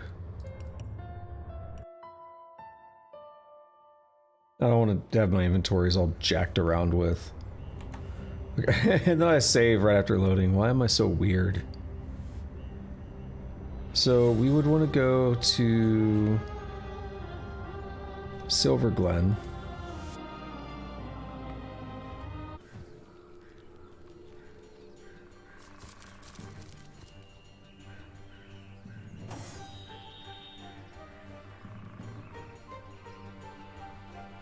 I think it's time we level up.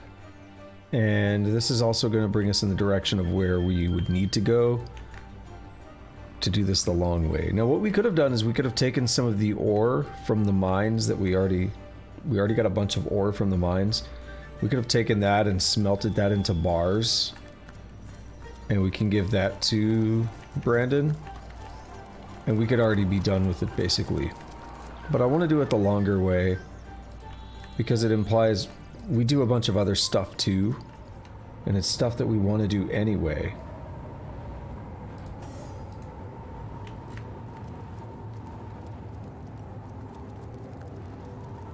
But first and foremost, since we're going to be coming through here, maybe it's time we pay a visit to the Spoder and level up.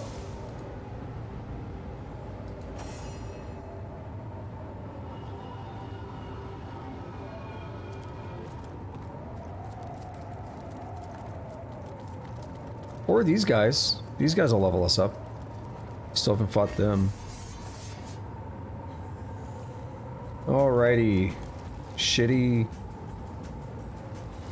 Yeah, shitty AP because of the storm.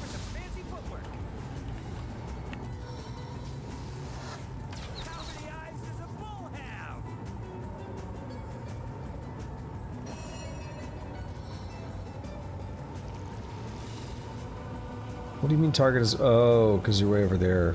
Well, that sucks. I'm gonna delay your turn then. Dora, on the other hand... You can go right up in there.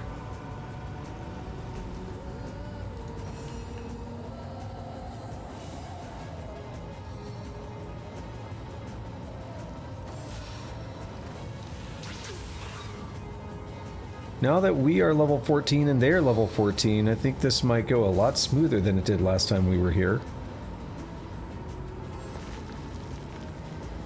You know, like last time we were here and we were getting our asses stomped because we were like level 11 or 12.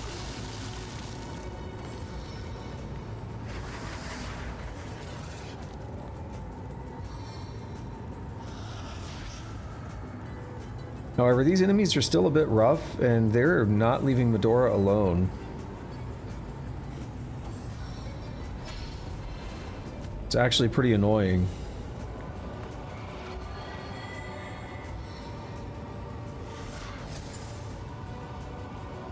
Wow!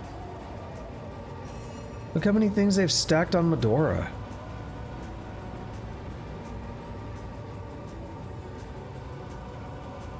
That 1 AP will get into position. We'll come knock some stuff down. We'll do a whirlwind soon.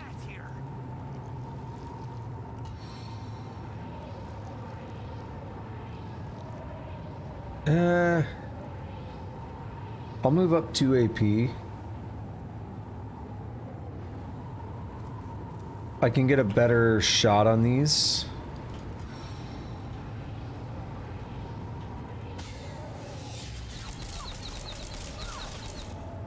Yeah, that was way more effective. And this may actually get us 2 kills. And our level up. Nice.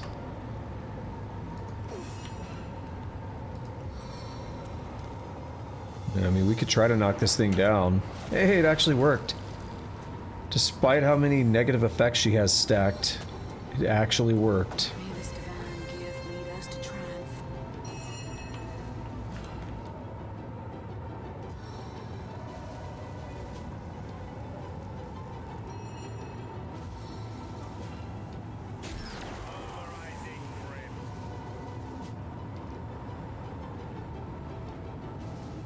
Jahan, move up.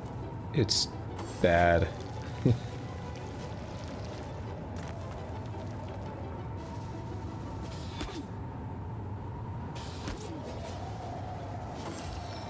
Oh, you would... Oh, no, I thought he did the thing where he stayed over there.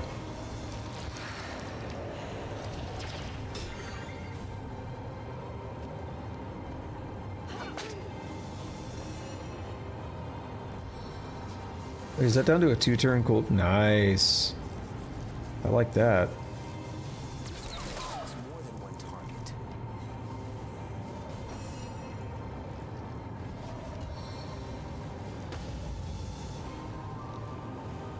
Your agony brings joy to my heart.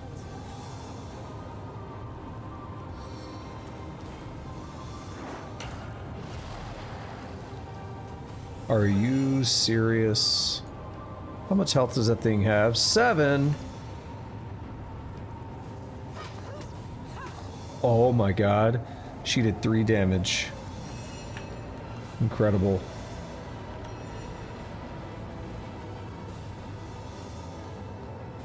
Jahan's pretty much worthless at the moment.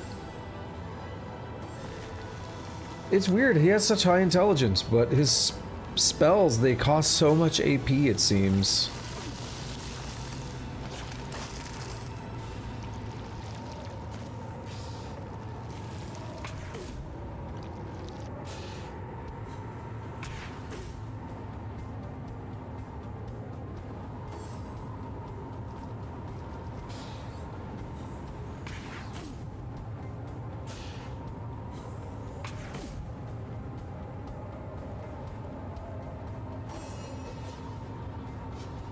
Let me get this splintered arrow. That would be a double kill.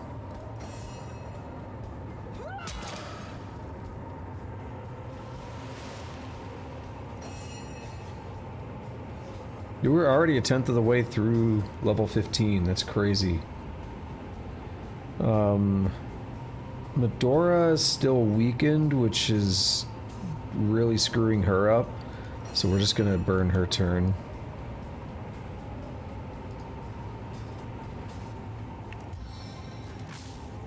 No need to do anything else. Oh, what are you talking about, Tusk?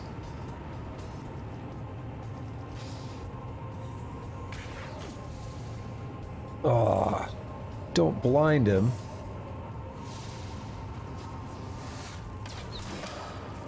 Oh, nice. Okay, Medora, quickly. Put your weapon on. No? Oh wait, that was the wrong weapon, maybe?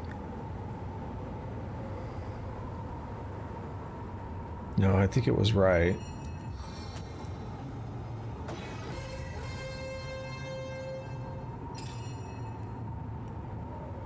Yeah, that could be interesting.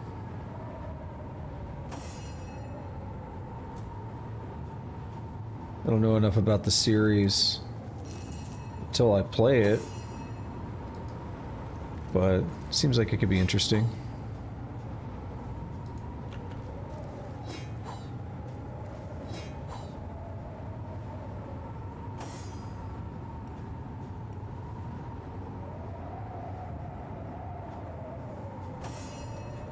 All right, let's take a look at, do we have our perks, our talents? Yes, we do.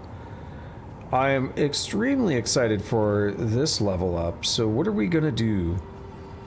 We got a bunch of options here. I know what I'm gonna do. I'm just kind of scouring them to see what's here. Avoid opportunists could be useful, but we don't want to stay that close. We don't want to be in combat like that. Fire Out Man could be cool. Hyperopia makes you farsighted, causing your ranged attacks to be precise at long distances, but inaccurate when your target's close by. See, that could be interesting, making your accuracy better.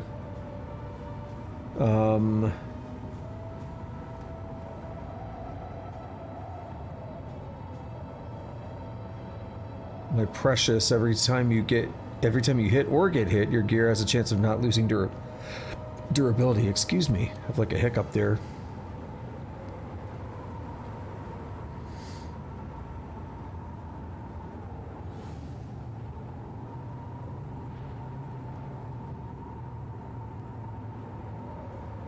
Well, what I'm actually going to take is Glass Cannon.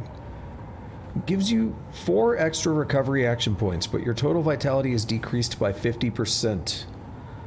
So that may not seem like a lot, but it's going to be huge.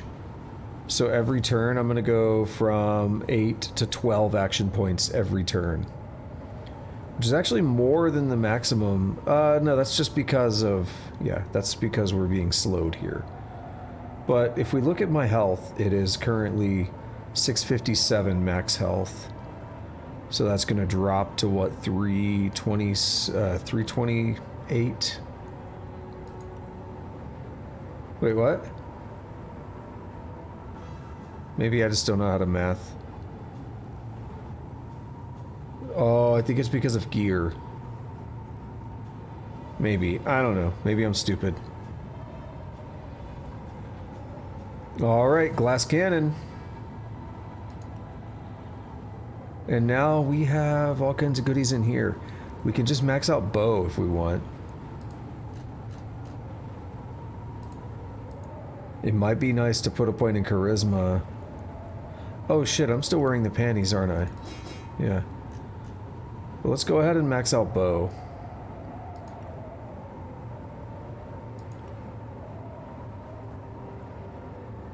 Alright. Glass Cannon is legit now. A man-at-arms, two-handed. So we're pretty good there, so I think we want to put a point into like armor specialist. Get better at that.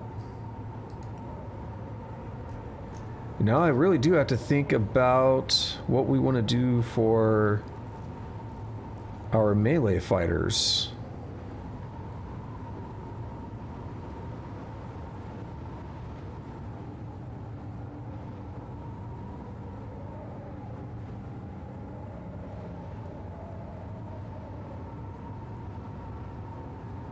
Elemental resistance, that could be alright.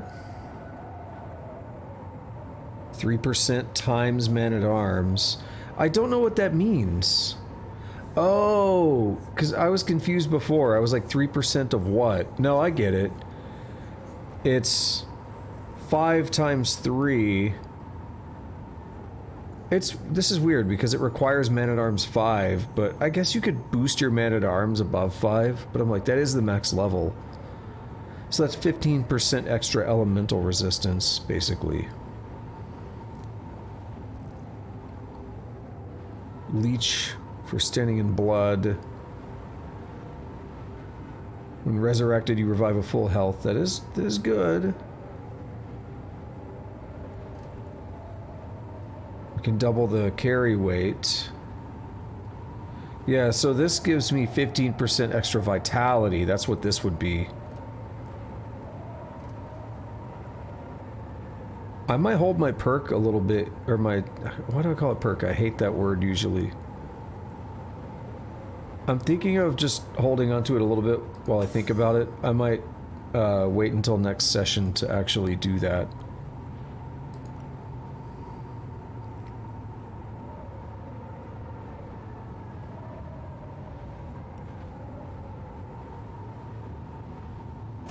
Jahan, what does he need? See, I think it would be good to get him Hydrosophist. We have 2 master skills, yeah. We'll only be able to get him 1 initially. So I'm going to save his points for now. And then this raises the question of what is a good talent for him? 1 extra use of a wand skill. Nah. Can be immune to stun. Not that great. We can make his intelligence go up with know-it-all. Keep boosting it.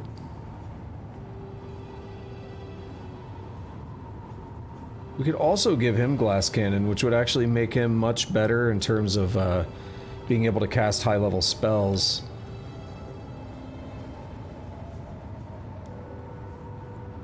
I think our next talent's going to be level 19, so if we don't do it now, we would have to wait until level 19. I want to take a look at something. So 115 to 140 and 7 turns.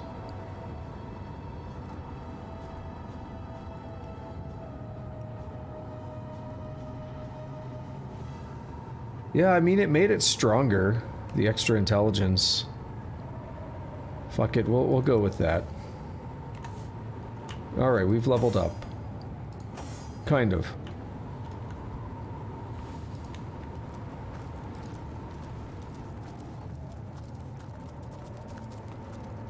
We'll have to head back and check on the shops and stuff pretty soon. Seems like a smart thing to do, especially given our encumbrance issues we've been having. We're gonna have a lot of stuff to sell.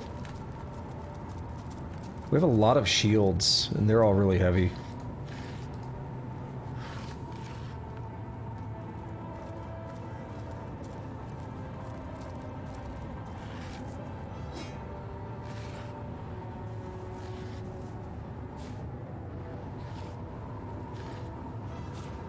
Hey, we got some dinner.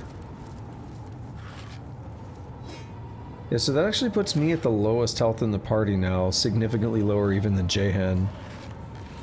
And this is why I put a point in Constitution a while back. Oh, Frederick, we've seen him. Interesting. Okay, let's do something. I need to find the Shambling Oak Death Wand, which is right there, and send that to Homestead. I think we can heal Frederick, even though he was a dick. I think we can heal him with the Bloodstone, and that's going to heal our rot.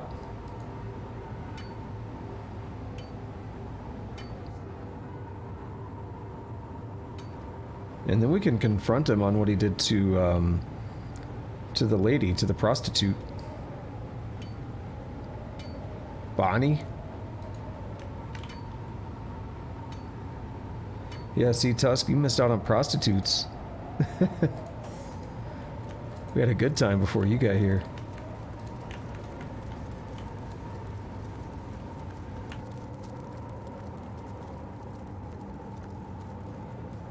I even paid one.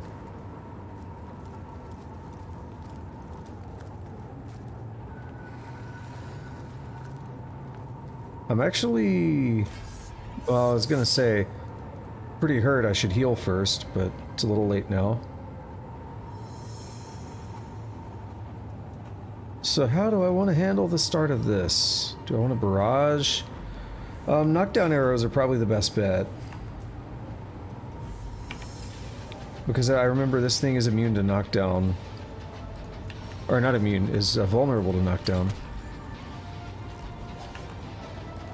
It'd be dumb if I used something it was immune to.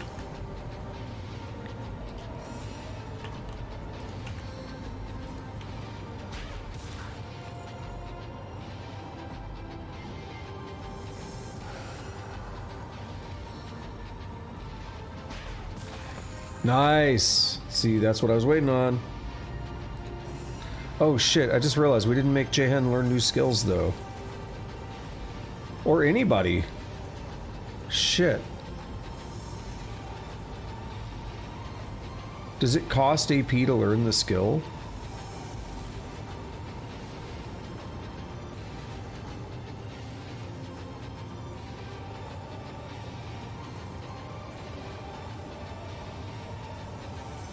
No, it doesn't. Awesome. Oh, can't learn that right now. That's fine.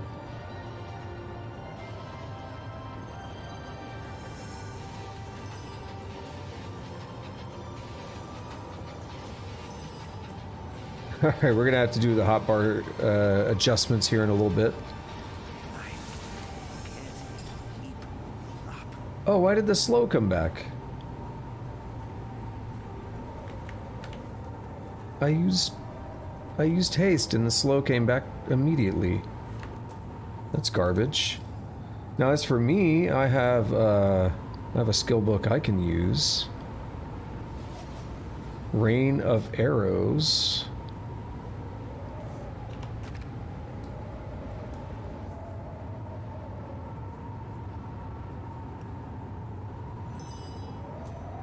And let's check out, yeah, let's check it out. Rain of Arrows. Let a shower of piercing arrows rain down on your enemy. Deals 784 to 1392 piercing damage to each enemy. Well, right now there's no other enemy. But we still gotta do it anyway, right? We gotta see it.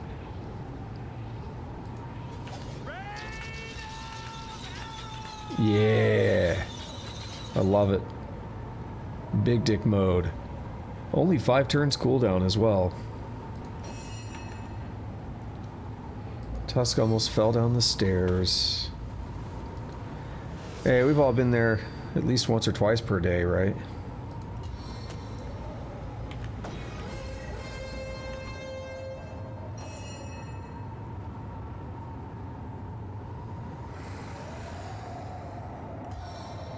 Come on, do it. Yes! Get fucked, Spoder. Now, Jahan here. He needs more AP. Keep saving, buddy. You'll get there one day.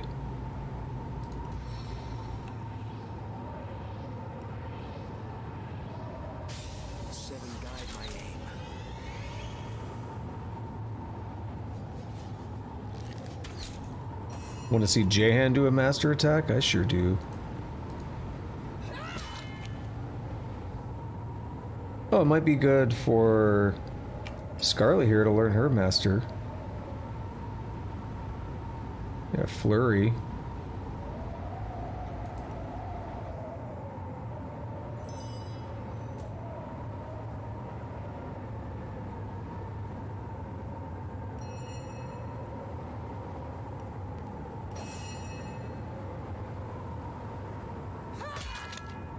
Nice critical there. Alright, let's see hail attack. We can't do it with... it's saying it's not going to hit my party members, but I don't trust it. But we're gonna do it anyway.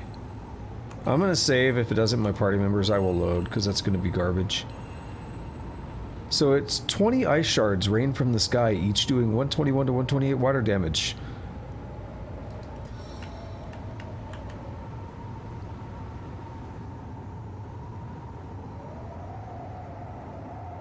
No, it is highlighting them. No, right there it's not. There's, yeah, see the crosshair thing appearing and disappearing under Medora? So right here, it's not lighting up Medora. Except it's fucking killing Medora. See why I was concerned? Oh well, we killed it though. Nowhere is safe from my arrows. What does Jahan have to say? Is he sad that we killed the spider because it was so majestic and better than people? By all that is holy, must we persist through these sands where spiders dwell? I hate them with fury and fear. Some say that all creatures are creations of the gods. If this be true, then surely spiders are the exception. Such things could only have crept into existence from within the very bowels of hell's most rancid devil spawn. You know, I don't really like spiders myself, but Jahan's taken it to an extreme here. Avoid them if you can, please. They stir something deep within me, a primal dread that claws at the soul.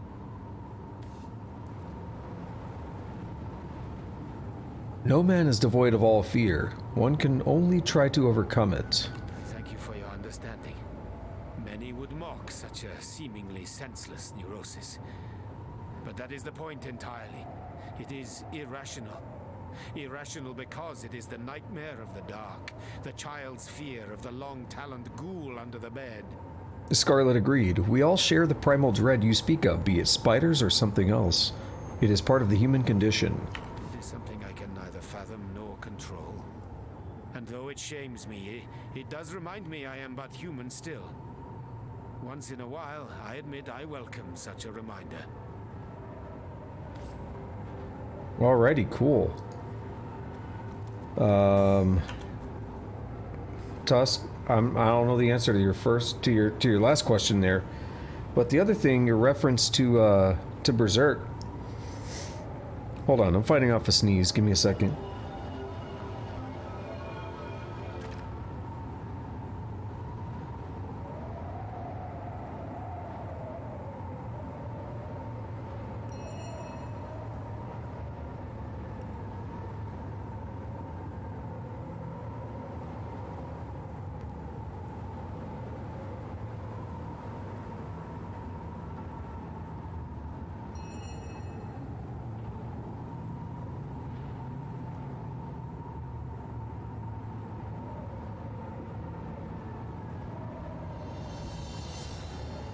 Alright, so you referenced Berserk there, and earlier I saw that was trending on Twitter again, and it's the same reason it sometimes trends, because people don't know what they're talking about.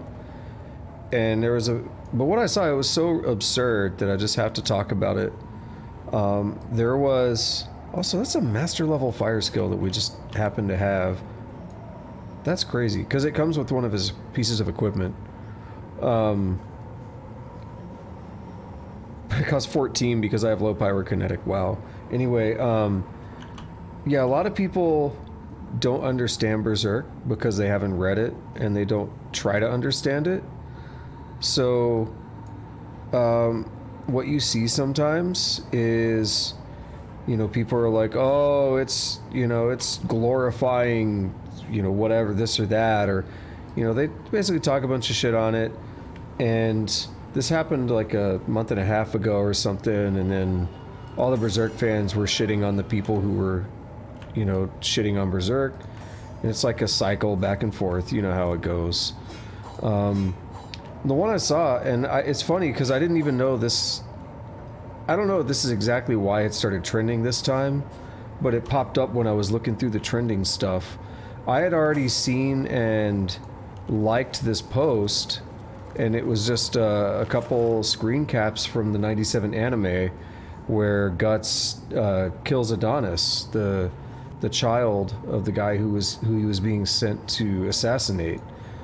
And, you know, of course, if you watch the series, you know how it happens, where in the moment, you know, Guts is like, oh shit, I'm about to be caught, and he's, you know, panicking, and then he freaks out when he realizes he just killed the kid, you know.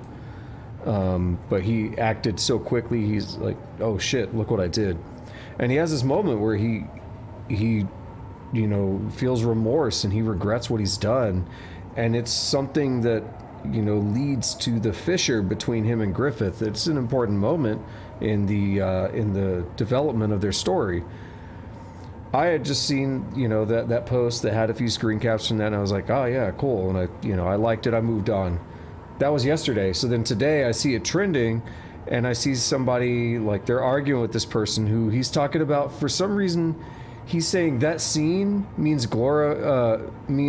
Berserk glorifies killing children or something. Like, it's some stupid stuff. And then people are talking about, have you read it? And he's like, no, I don't read things that glorify rape and this and that. I'm like, it doesn't though. Like, anyone who does anything like that in Berserk is a demon. They're people that the protagonists are killing because they're bad. It's like, it's absurd that some of these people think it glorifies things like that, when the whole point of it is like, no, these are the bad people. You know, it's just weird. People want to be offended by anything.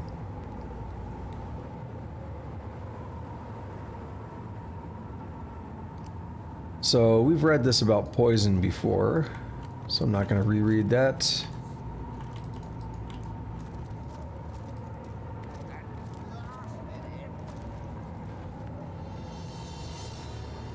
But it could also be pretty funny to read that stuff sometimes. Oh, bless you for coming to Frederick's aid. He's been attacked, God damn. turned upon by his imp slave, cast down this hillside like an aged parent of a cragged sea cliff, left to be devoured by arachnid monstrosities. Who are you exactly? Who Frederick is unimportant. He is naught but a cog in the machinery of the greater good.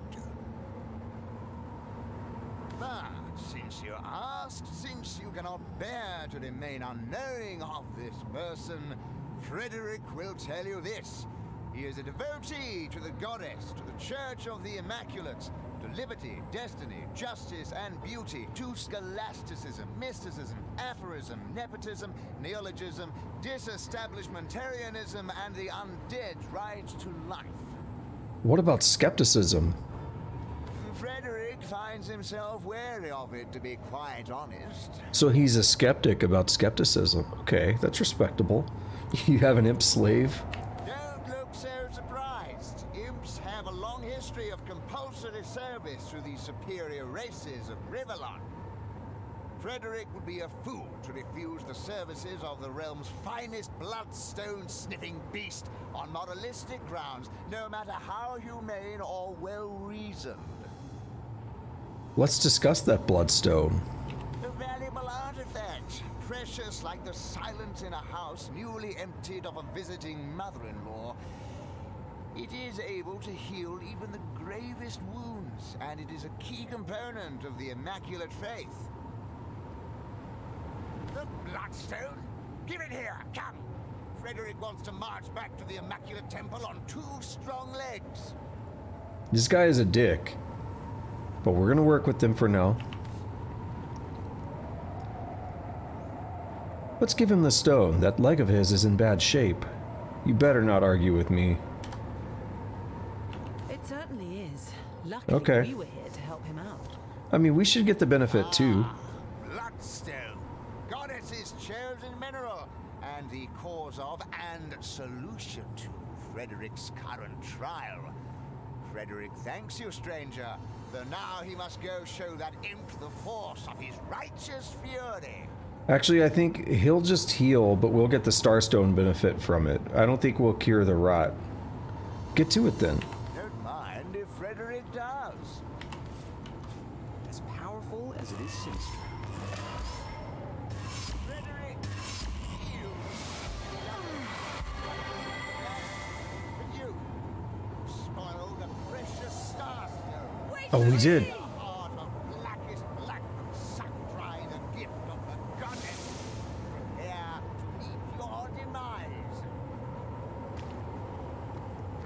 I thought he was going to fight us. Alright, let's follow him, see where he goes.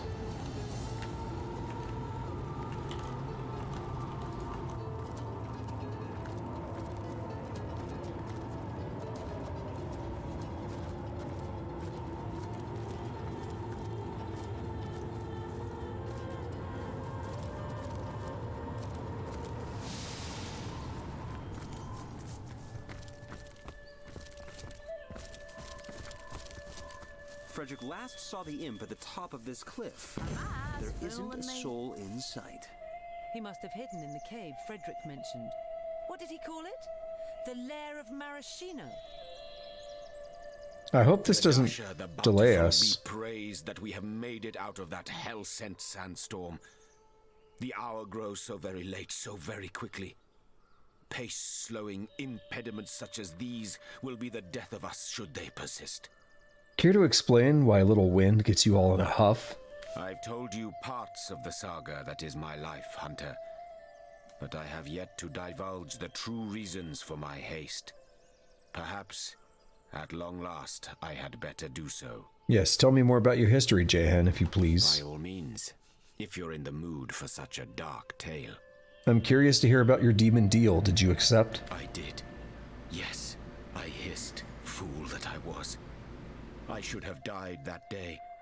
But instead, I fell into a stupor and awoke in a different realm of Rivellon, bereft of all my wealth, and with my soul betrothed to a demon's debauchery that would be 10 centuries in the making. But it had also kept its promise, that life-seeding obscenity of a creature, for I was my young, my healthy self again. And yet, my bodily convalescence merely betrayed my utter mental degradation. A necromancer and a demonologist I had become. A lowly conjurer of atrocities whose every heartbeat screamed Hiraka and pumped the bitterest of biles through my being. Like a savage, I lived in the wilds, a companion of beasts, not man. It was there that I learned to love them so, the animals of this world. These gentle beings that don't know the meaning of betrayal or greed, that kill but to feed, not because it brings them wealth or pleasure. How did you become a demon hunter? In time, resolve settled within my soul, despite being so irrevocably besieged by dissolution. I decided that I wouldn't accept the shackling of my being so easily.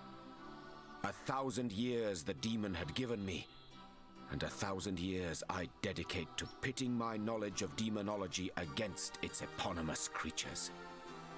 Yes, it is my resolve to kill the thing I summoned, and I have been stalking it for well over 9 centuries. I, Hunter, I am nearly 1,000 years old. 25 of them a king, the rest a restless predator. Balberith is the demon's name. If I don't find and slay him before the year is out, my soul will be his to torture eternally. Now you know what drives me. Now you know the reasons for my haste. Either I fail and suffer for all time, or I win and life everlasting will be mine. Where do you plan on finding this Balberith fellow? My instincts tell me he hides from sight in Phantom Forest. I could have guided you there, of course, but your own quest seems to push us inevitably in that haunted realm's direction. Maybe we'll both find answers. Answers and conclusions in that ghoulish grove where phantoms dwell. And what about your demonic spouse? That is a good question. As for Hiraka, I don't know what happened to her. I have seen my erstwhile palace from afar, a ruin now, a house of wind and dust. Beyond a doubt, she moved on and lies, as we speak, in the arms of another king, assuring him he's only a bit under the weather, that his humors will be in balance again within a matter of days. Poor man. Like all men, he's a fool. Oh, but how I long to be wise. There has to be a first, hasn't there? If I can look her in the eye and denounce her, that shall be a start. But perhaps that day will never come. Born a fool and buried a fool. Perhaps that is simply how it must be. I will take And my so leave. Let the hunt continue. Oh, now we're going to talk about Jahan. What a life it is that Jahan has led, like listening to a great tragedy. A tragedy that is about to come to an end. To an end, yes. A tragedy no longer. There's time yet to slay that demon and save Jahan. Indeed. Balberith be damned. Jahan has source hunters by his side now. Alright. Let's see what Frederick was up to, maybe.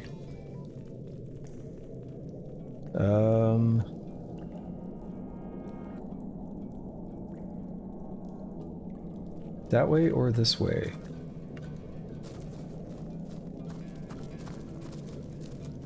I sense a trap. Maybe not. Oh, I knew it was coming. That's what she said.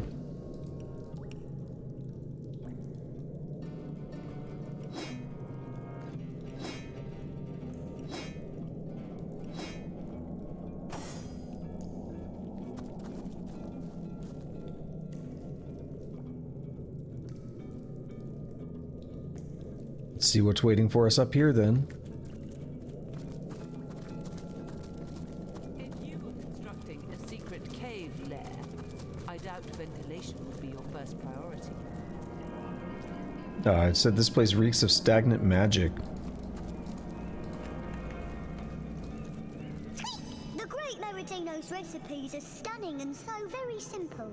You never know when one might come in handy, so it's best to learn them all.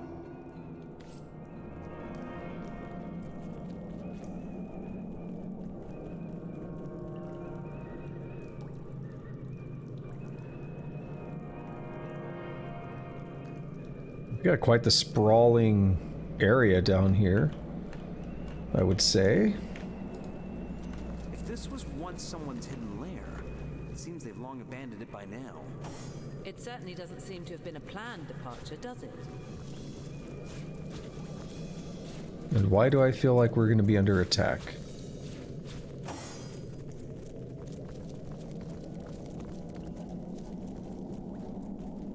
Call me crazy. I just don't feel like this is going to go smoothly.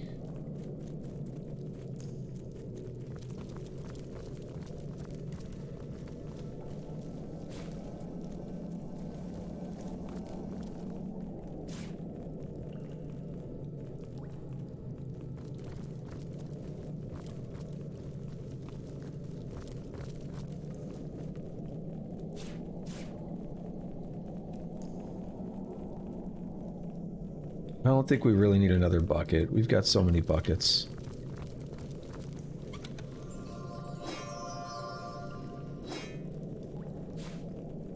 What is that? Staff of Imagination. This very powerful magical object can make your dreams come true as long as you dream of destroying everything in your path. Rumor tells that the mysterious mage Solometin used a part of his own mind to make this staff, hoping it could become the greatest creation tool of all time, but all it dealt was destruction. I feel like we've read that before. Maybe I've got another Staff of Imagination somewhere. And then Solometin was the guy we just talked to in the tavern. You can mix your own invisibility potion. Mix one armor potion with the text abruptly stops there as if the ink has gone up in thin air. Become invisible.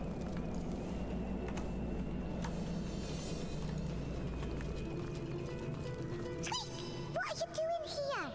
Maradino the Marvelous won't appreciate your disturbing his things. Not one bit. Well, that's one way to look at it, Tuss. I don't know about that. Okay, we've got a magical lock there, so we're not going to be able to get through that door. Which means let's go explore this way. Traps? I've spotted a trap.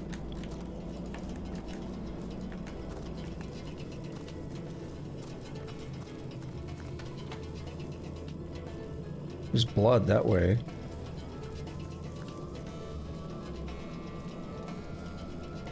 There you are, you beast!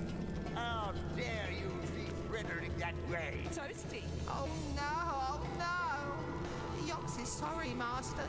Yox shouldn't have done it. Are you ready to meet your... No! Okay, I am loading on that. Because you saw I knew it was going to happen. I wanted the dialogue to play out. Yeah, that guy's an asshole.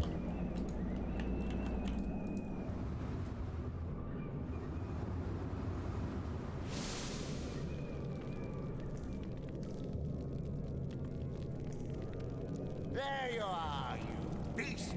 How dare you treat Frederick that way? Oh no, oh no! Yeah, fuck you, Frederick.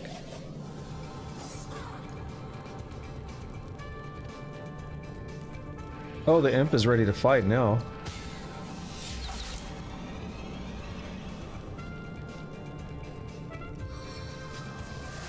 This arrow seeks more than one target.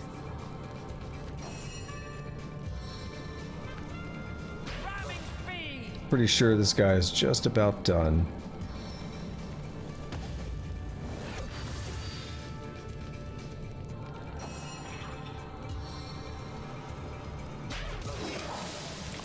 Oh, he dropped something. It's heating up. He doesn't seem to want to talk, but we have a... No way out! Master will kill Yox! we just killed him. We have a legendary shield. An inert wooden wand. With a cold drink. Sounds like my penis. Shouldn't have done it! Bad, bad, bad! Yeah, but this guy's dead now. Don't worry about it, little imp dude. I saved you.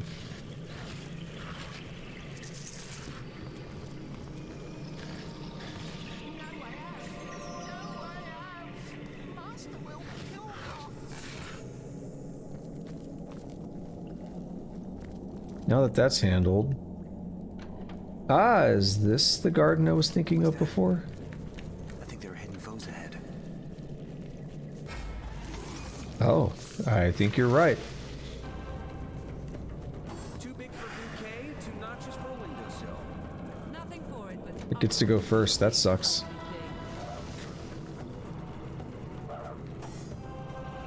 It wasn't too bad. Yeah, we're gonna open up with Rain of Arrows.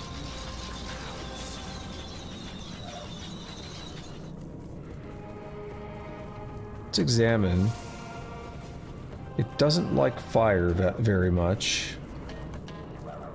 Which I can't say I'm surprised by.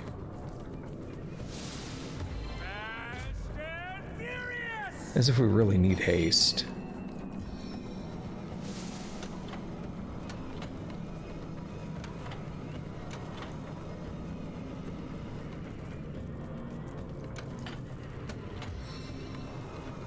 I think that rat's repeatedly stepping on a switch.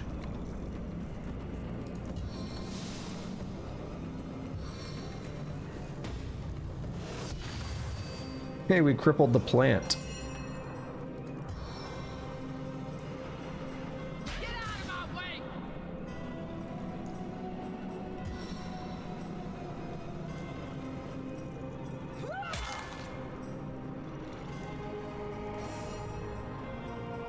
Jahan does not have enough. Yeah. He doesn't have enough AP to do what I would like.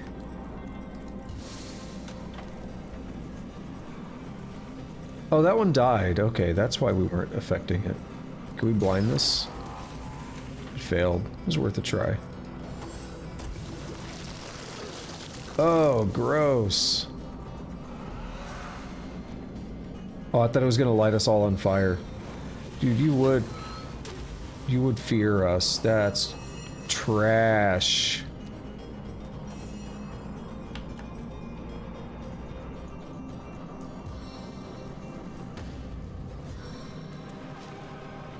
Can we knock it down?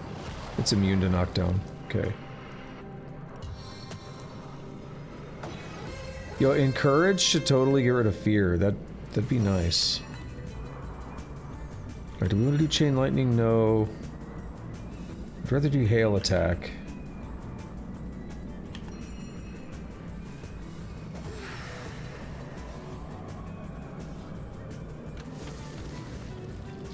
Oh, did it revive that? Oh, weird.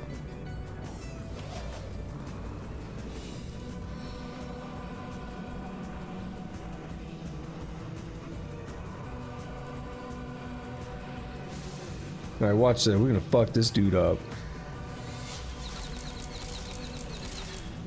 What a loser.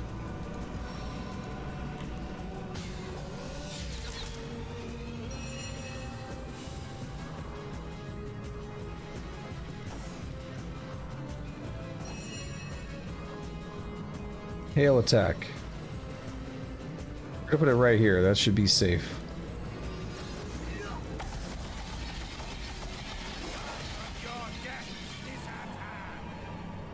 Nice. We have bow kit part 2 branch, so we can keep making our bow.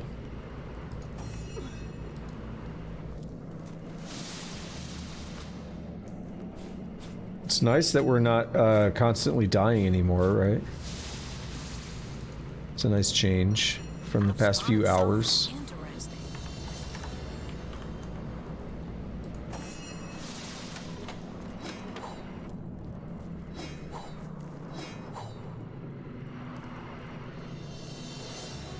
I mean, I think it's literally been hours of gameplay, pretty much, that we've been constantly dying because of the rot.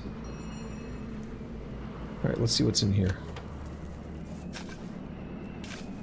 There's a switch that we're hitting somewhere. Key to the study. Now this is valuable. Tomato. Tomato. Tomato. Tomato. Tomato. So many. Apple. Apple. Apple. Apple. Apple. Apple. Apple.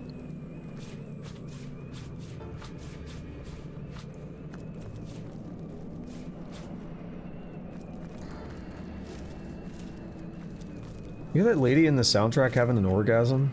What's going on there?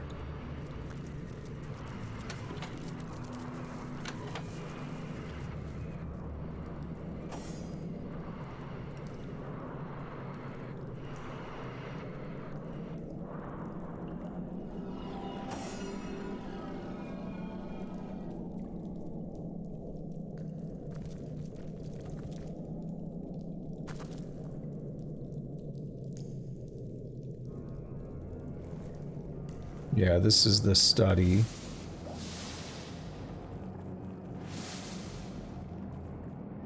I better keep my weapon at the ready. Cool. The game's like literally saying, hey, be careful, you might get attacked. Wizard's study?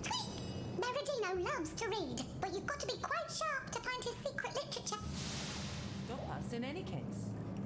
The wizard's study, is it? I doubt he'll mind if we help ourselves to any goodies he might have left behind. And yeah, she's saying, oh, no one's here to stop us. Except that dude is attackable. So that dude's also attackable. So then I might as well attack them, right?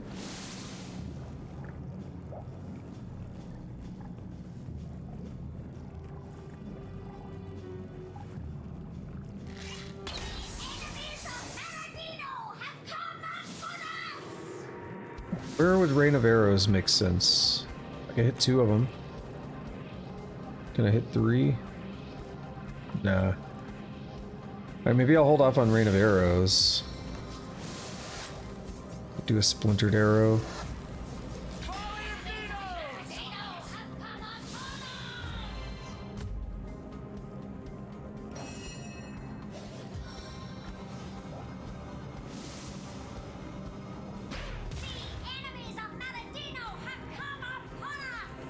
Alright, stop saying that.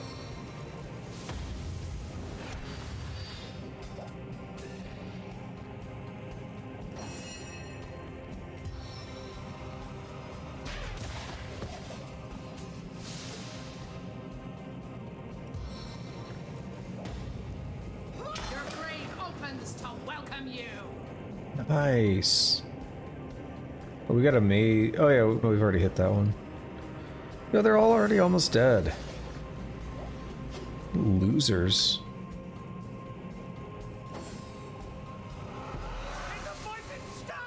Oh, you son of a fuck. Fear is one of the worst things in this game. It just breaks all of our turns. Wow.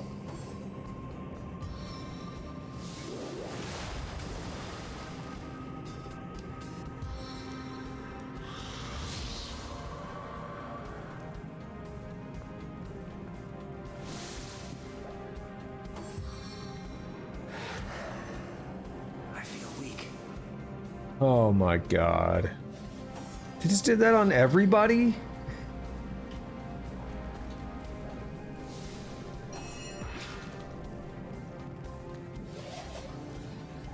Wow, I thought this fight was like super easy and now all of a sudden it's just brutal.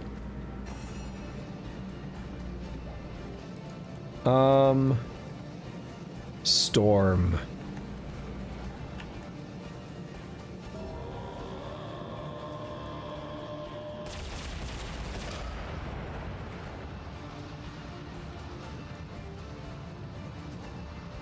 Allow Jahan to have a little bit of fun here.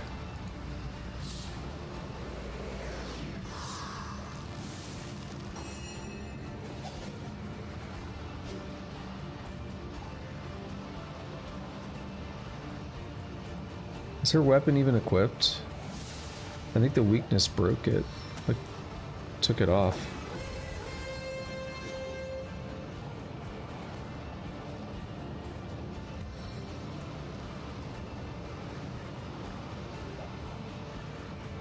Yeah, we might as well go for this.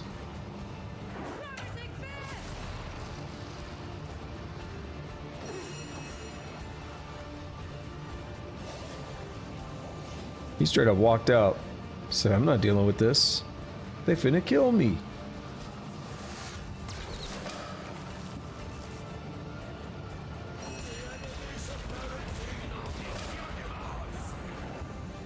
Yeah, Storm is pretty busted.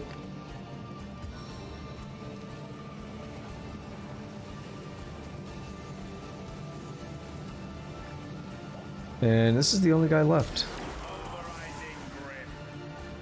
Level 16.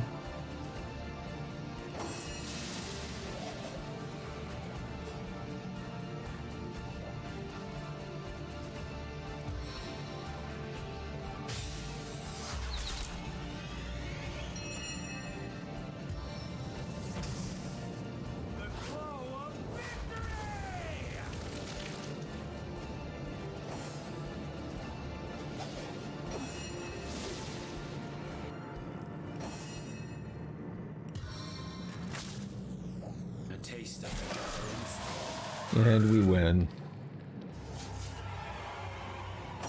Alright, that was a bit absurd, wasn't it?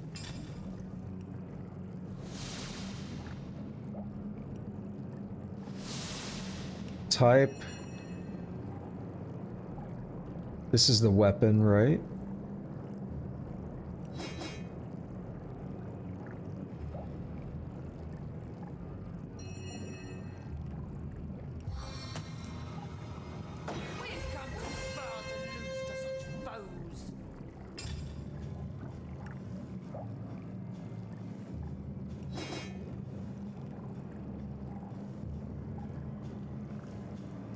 Yeah, okay, we're good. Except we need Jahan to get us some extra healing. It's gonna leave the door out, but that's fine.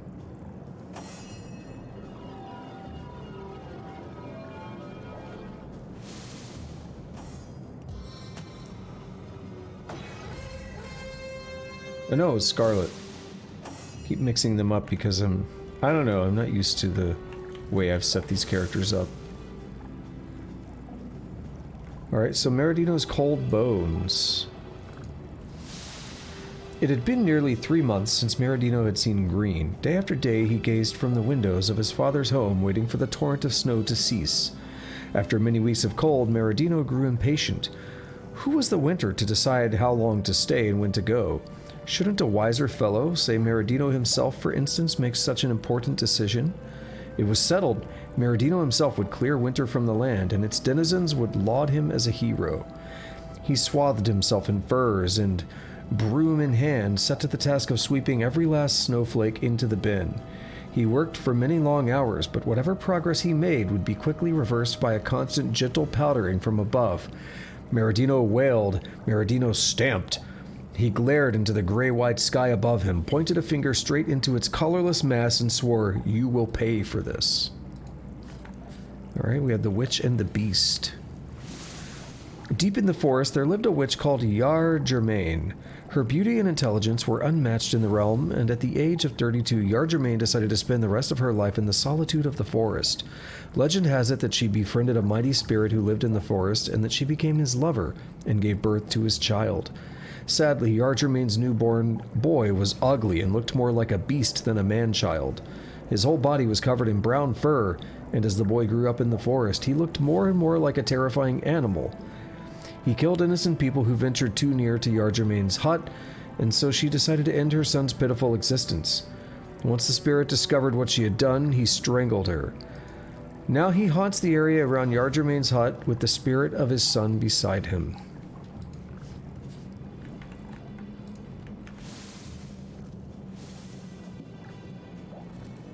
Were-sheep recipe. Keep your finest sheep's wool from me, will you, father? I'll show you all. Were-sheep armor. Take a lock of the finest seasonal undead used wool, and the page is ripped and you cannot discern the missing text. To increase your resistance to all things unfair. So we've heard about were-sheeps a couple of times now.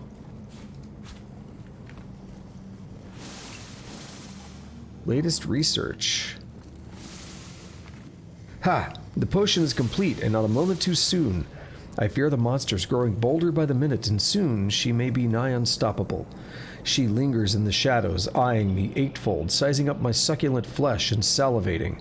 My life is a waking nightmare, as ever vigilant I remain, lest she appear where I least expect her, poised for the attack. But one sip of this elixir of courage will fortify my every limb and nerve. I'll poise my mighty heel of justice above her minuscule but abominable frame, and in one stomp of my mighty boot the arachnid threat will be neutralized.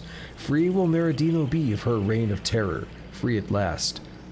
I must remember this most complex formula, the fruition of night upon desperate night of experimentation, in case one of her 1,000 sisters determines to take up her abandoned throne in the corner behind the commode. Elixir of courage. Combine 1 apple, 1 pumpkin.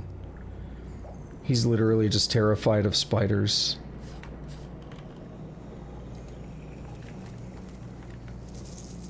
Maradino and the Matchbox. As a child, Maradino was fascinated by the ephemeral dance of the flame. Prohibited from tinkering with his mother's matchbox, Maradino nevertheless dreamt of the day he'd be able to master a flame of his own. When he began his studies into the arcane wizarding arts, he came upon a spell that quite fascinated him. Ignia Capul, it was called, and it promised to introduce his supple, growing mind to a world of magical fire. Maradino studied the spell long into the night. As the sun crested upon the horizon, he determined to try what he had learned. Carefully, precisely, he spoke the words on the page. A warm sensation came over him. Was it the fire of knowledge, the power of the academic flame within? No. It was his very hair blazing and burning ever higher into the early morning. Maradino shrieked and dunked his head into his basin. Nay, he never attempted the spell again.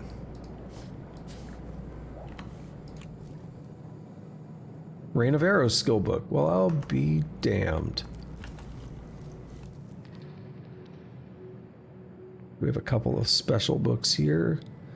Maradino's Stormy Nights. Nothing gave the young Maradino quite such a fright as a thunderstorm. The booming, the banging, the flashing, the fury. It was enough to drive any lad utterly mad. Fortunately for Maradino, he was in excellent company, for his father's dogs felt the exact same way. To prevent the whole brood from nervously chewing their own paws to the bone, Canine and Youth were confined to a deep, dark cellar during times of storm. The dogs calmed, and the young Maradino with them. There they remained, snug as bunnies until the storm passed. Alright, where is Book? There it is. Now, to find out what effect that had. Oh, I think I see. Maradino's devouring greed. Maradino had had enough. Maradino had had enough. His mother had been baking sweet after delicate sweet from morning till noon, yet she had expressly prohibited him from trying even the tiniest crumb of her creations. She'd holler and holler as he cried, but only the words "not for you" and "terrible" and "must promise me" reached his ears between his banshee-like wails. Imagine it, the boot of the matriarch pressed so firmly upon his neck, and those sweets just laying about, untouched by his appreciative lips. But Maradino was no tyrant's thrall, no. He devised a plan to steal into the kitchen while the she-devil of the kitchen went to the outhouse to relieve herself. In less than an hour she had dashed out, and Maradino had dashed in, stealthy as a gorilla, determined to take what had been denied to him. Maradino had already shoved the fourth little pastry into his mouth when the despot returned.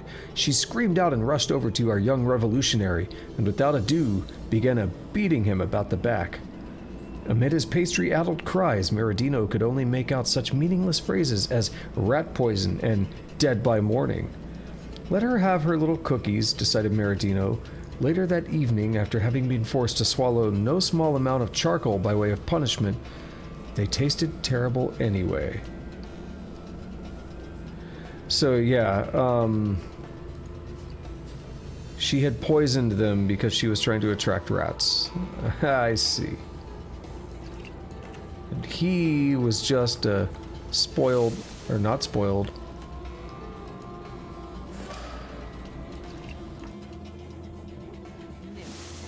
We're getting pretty good at this, if I do say so myself.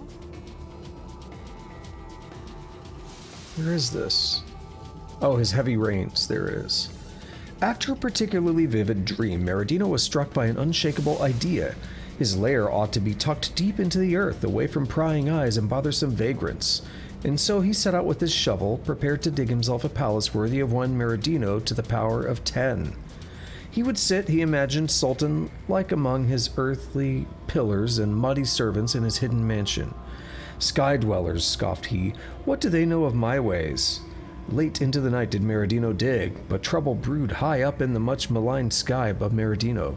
First a droplet landed directly in Maradino's proud, unshifting eye. In the span of a single blink, Maradino's fortress to be was under attack by a million careless, dewy soldiers.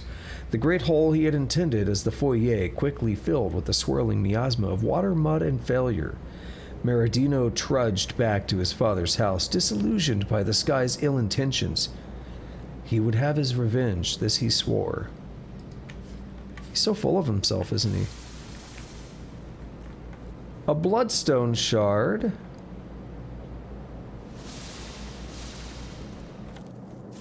Ah, what have we here?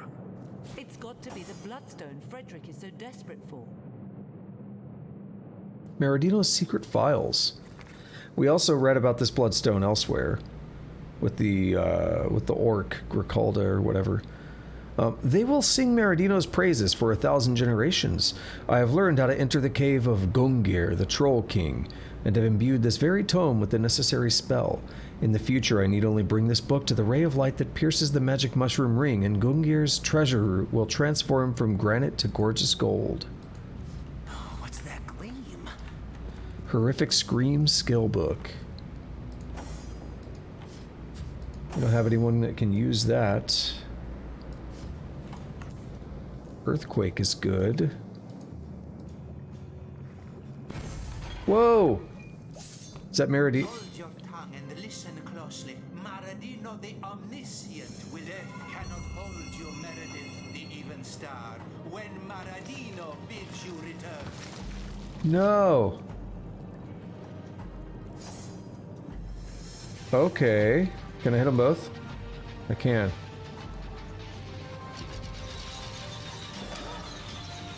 Oh, she hated that.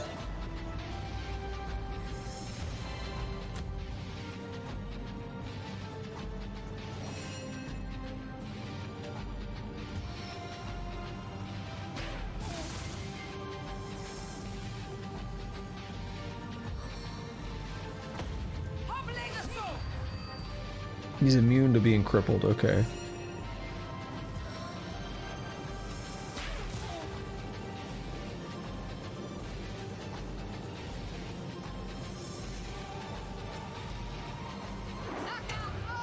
Oh, there we go. Finally. I was getting nervous. Wanted to make sure he just stayed down so we can keep him ineffective, essentially.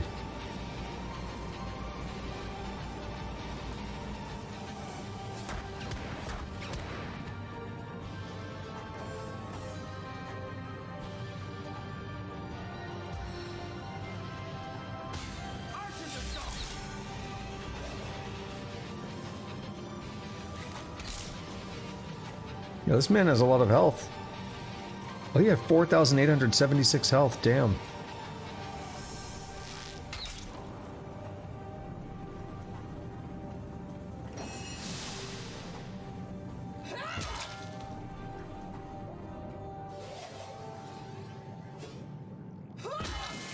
Oh, damn, that was a big hit. Now he's dead. He was worth 10k. Whoa, we got divine loot. What's that gleam? Oh yeah, I'll take some divine loot. Get them lockpicks.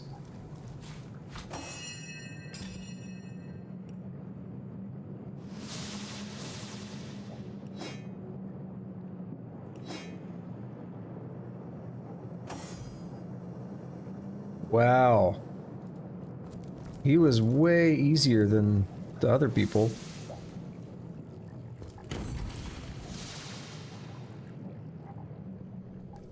Alright, so that's that. Taking care of this room. This is where we come in. I feel like there may have been... Yeah, we didn't check this area. There's probably not too much. Oh, it loops around to there, so that's nice.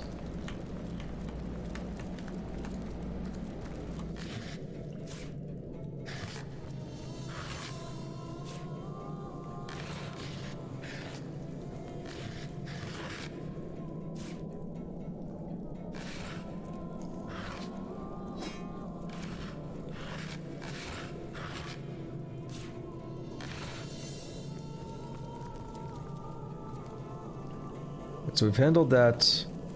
We've actually, yeah, we've done all this, so I think we're good to leave. Maradino's lair is done.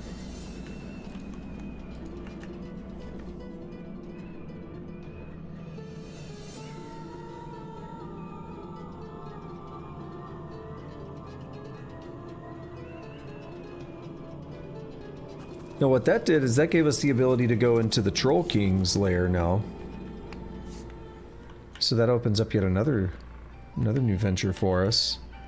Well, I mean, obviously I was trying to get there earlier, but just couldn't quite do it.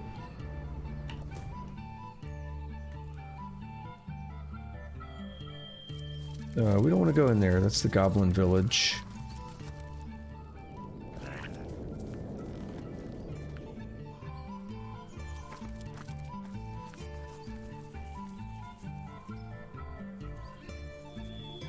Alright, let's see. I can maybe go around this way.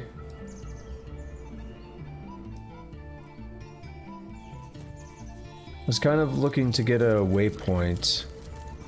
Grab it. Stand back, puny human, or I shall sear you with the eternal flames of the mighty Drog. Fear the wind of my wings. Quiver before the might of my razored talons. Flames, wings, and talons, eh? You don't look like much a dragon to me. Or you don't look much like a dragon to me. For me, do your imperfect eyes fail to recognize my true nature? A rabbit I may be without, but a dragon I remain within. If you're a dragon, why are you in a rabbit's body? Even an eternal creature of legend and myth needs a vacation from the limelight now and then. Sometimes it does one good to hop about among the clover without one's every waking moment remembered in song and story. Good luck to you, Sir Rep Dragon. Be gone, weakling! Wouldn't it be funny if it started combat with us?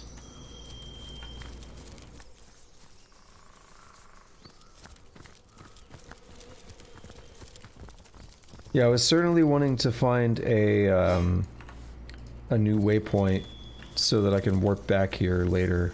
I think this is going to be the way to go. Yes. How now, brown cow? Donnie would have been in stitches and he heard that. Bruce? Baking like a cake. Ahoy, traveller! Let me salute you with true ovine spirit. Welcome. What can you tell me about yourself? I'm Bruce, ram, roamer, and reveller. Revel in what you ask. The beauty that is Doreen. That is this sweet, nay, this cherubic cow. The cutest of her kind ever to have moved. How about we... So you fancy Doreen, do you? I don't understand. Do tell me, have you ever beheld a bovine belle as elegant as her? No, for such a cow does not exist. Would that I could partake in the privilege that boar of a bull enjoys. How cute and woolly our offspring would be. Alrighty. He over there trying to bang the cow. Donnie would have been in stitches and he heard that. Howdy. Lovely day for a romp through the forest, ain't it? Sure. Ha! Like hell. Goblins round here swarm as thick as flies round my cattle's asses. Put an axe in my bodyguard's face, one of them did. Right where his big drunken nose used to be. Tell me about yourself. So, you wish to partake in a polite little parley about our respective prospects, purposes, and expectations in life, do you? Rotten, cotton-picking nonsense, that. Just something I do I'm Roy. I'm in the animal trade. And instead of knocking back cheap rye in Silverglen, I'm stuck in a friggin' forest surrounded by totem-worshipping savages that want to use my privates for target practice. There. Now you know it all. Nice animals you have. Aye, my latest set of merchandise. Joy to herd 'em, that lot, until they crap all over your shoes, that is. Won't cost me fortunes on bootblack's wages much longer, though. Bought 'em for cheap from Berkshire back in the city, and I'm about to sell 'em dearly indeed in sacred stone. Yeah, we talked to her. She's the one that had the sheep. Full of lunatics, that place, or so I've been told. They'll slice these beasts from ear to ear the moment they can get their hands on them. Use the blood in rituals or some such. Lunatics, right? Madman. Let me ask you some more questions. Must you? Tell me about your bodyguard. Donnie. Boss, some thug from Saucy he was. All balls, no brains, you know. Perfect set of qualities to lead me past them zombies, I figured. Figured right, I did, until we met them goblins. Now, you can have balls bigger than that bull over there, but it takes a fair bit of wit and cunning to beat a goblin at the hunting game. And Donnie, I tell you, the simple soul would have believed you if you told him eggs grow on eggplants. What, they don't? Where did eggs come from, then? What do you know about Silverglen? Not but your typical mining settlement is Silverglen. You know the kind. Rough and tumble shacks, rough and tumble work folk, and a handful of women that let their petticoats drop to the floor the moment they see a shiny coin between your fingers. Oh, them women be getting freaky, okay. Those goblins you mentioned sound nasty. No kidding. Ferocious as a hungry mountain lion, that lot. With swords and spears for talons. Donnie and I must have adventured too far north. I'm just gonna hang low until I can no longer smell him, and then I'll make a dash for it. Without an escort this time. We'll see about the escort in a minute. Let's talk to Doreen. I don't think Maurice talks. Leading these beasts to the slaughter. He does a little I bit. say we slaughter him. Oh, Some of us enjoy a nice red steak with our evening ale. How lovely to see you again. did we talk to Doreen before? Please tell me about yourselves. Your interest in my modest person truly flatters me. My name is Doreen, and this is my husband, my flame, my love, my Valentine, Maurice.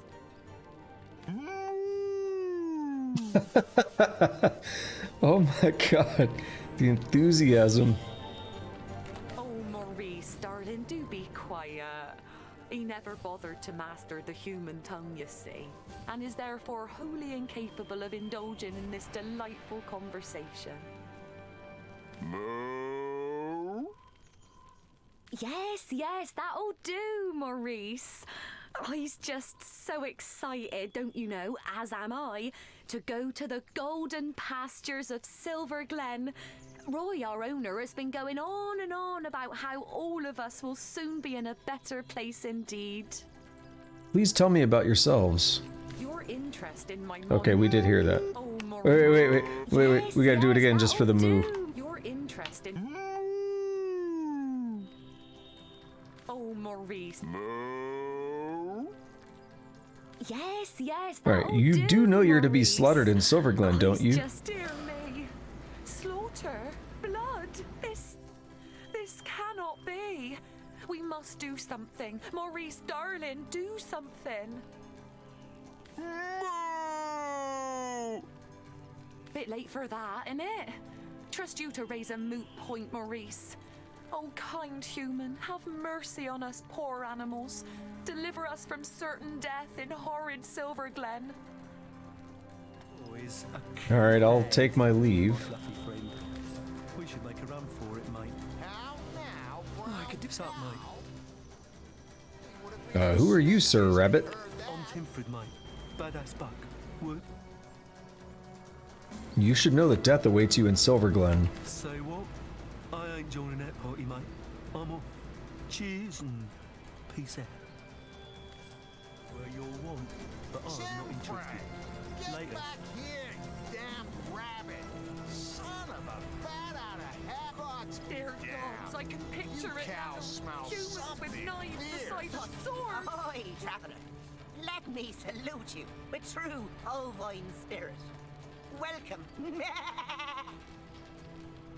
Sweetest thing. I'm afraid Roy is to sell you to a butcher. Keeping lambs on a lavender eider down. Tell me it isn't true. Am I to go like a sheep to the... Well, you know the Harrod freeze. Please, help me, help! Alright. We'll talk to Roy now. Well. The wee wabbit went away, eh? How wonderful! Blast your eyes! That cursed coney would have fetched me a pretty penny if it weren't for your meddling. How do you know I did anything? Do you talk to animals too? I don't know. Anyway, these animals are destined to be slaughtered. Hadn't you rather release them? What?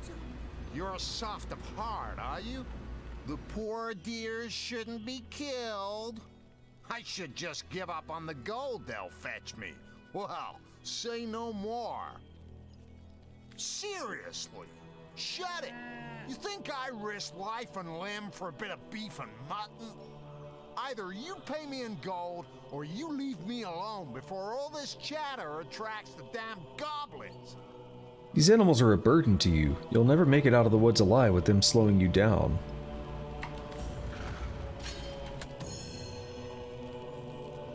There's certainly something to be said for that. Risk my life for a rabbit and such? Madness. I'm out of here. Solo. Alright, and he books it. All right, Doreen. The hero of the hour, nay, the century. How agreeable it is to gaze upon you. We'll ask about themselves again. I rejoice, for to my great gratification we all belong to you now, O kind master. You're free from Roy. You're safe. My champion, I am in your debt. Maurice and I are infinitely grateful. May neither thine horns nor thine udders ever wither.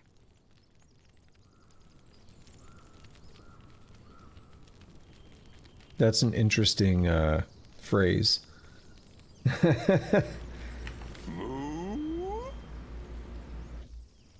Well said, my dear Maurice. Well spoken indeed. But what shall we do next? We can hardly travel with you, now can we, kind hero?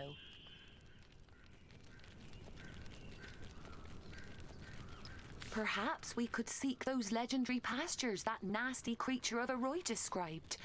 They may well be real, for a man such as he hasn't the imagination to dream up such a lovely place. Though perhaps it is safer and more convenient simply to return to Sicile.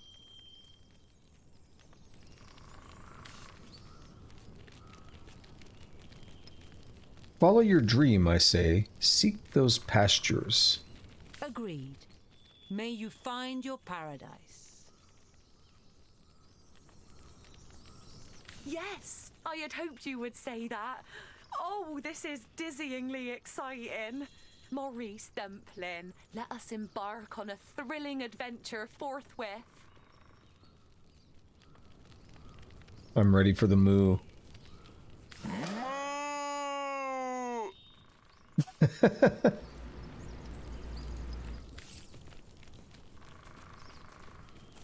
Can't talk to Bruce. Oh well.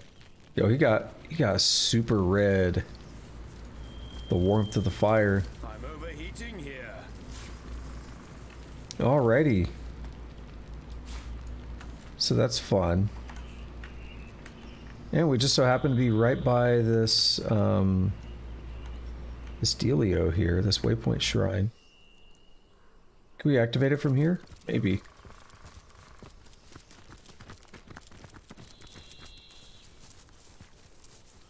Not quite.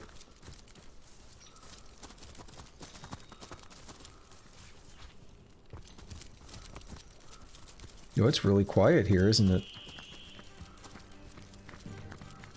Now we got some music.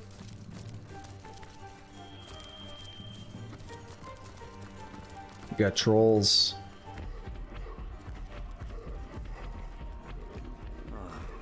The deer casts a fearful glance at you. It opens its mouth as if to speak, but no words escape.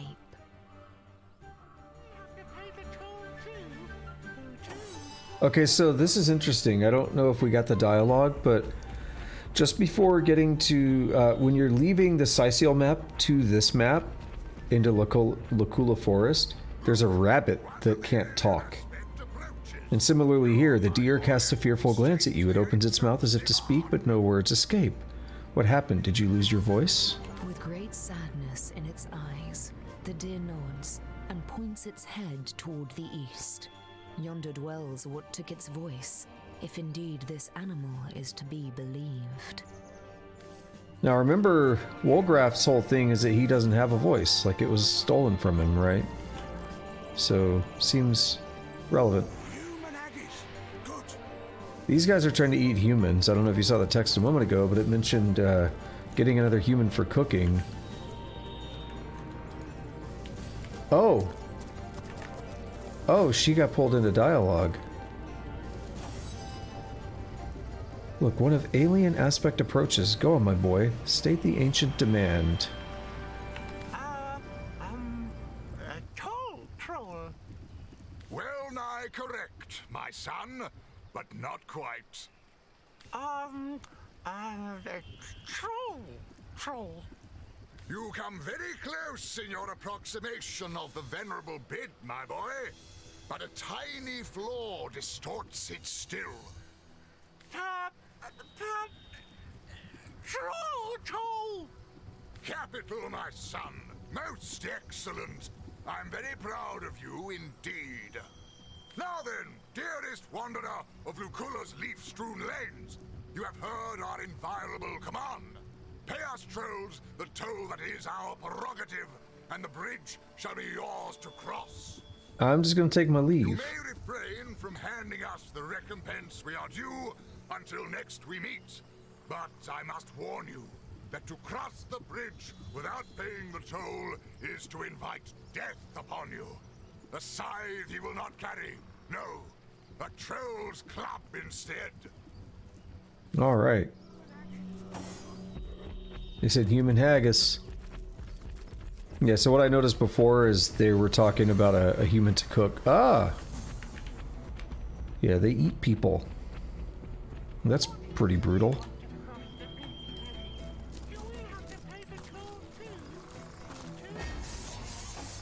We got rather close, didn't we? So what if I just did this and they absolutely hate it?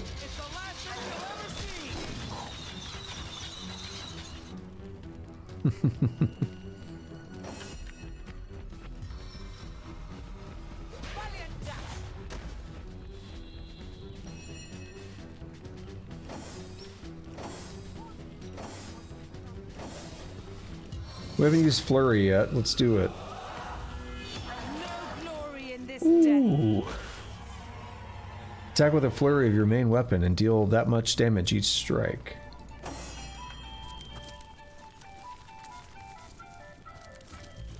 Blessed may you be by all seven gods, dear champion.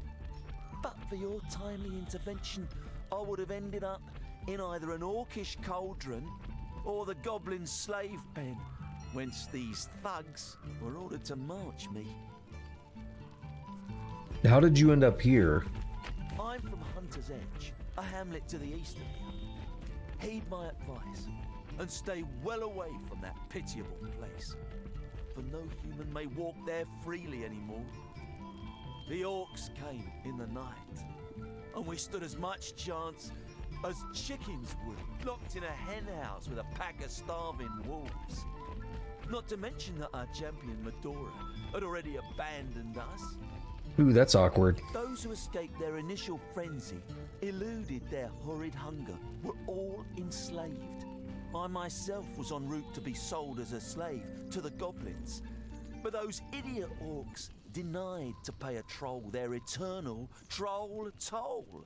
Needless to say, a fight ensued. A fight that brute of a troll won with flying colours. We merry three were the only ones to escape the carnage and taking a bit of a breather. That is to say, the fight had made my orc guardians hungry once more.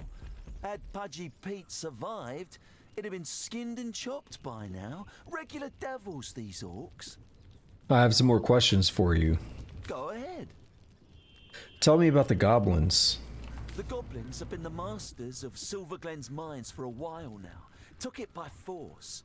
From what I hear, the erstwhile miners back in the village have no idea their brethren from Hunter's Edge are being forced to slave in their lost quarry. The more fool them. Do you know more about the mines? Ask me not why it has been the nucleus of such strife, for I haven't the foggiest. In truth, I don't intend to find out either. Yeah, so it's really interesting that they're telling you things about the mines, Thanks again but... for freeing me, dear champion. I'll make a dash for it to Saucy, and hope the undead there have grown sluggish enough for me to slip by. There's not any other way to get here that I'm aware of. I don't know how you would get here without having gone through the spiders and everything. And at that point, if you've done all that without doing the mines, you're really going out of order. So it's interesting that there's dialogue set up as if you've come here without doing the mines. Now, have I done that? Yes. I actually have. But that's beside the point. Can we find a needle in here?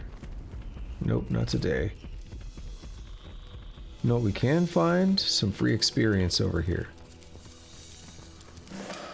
Yeah.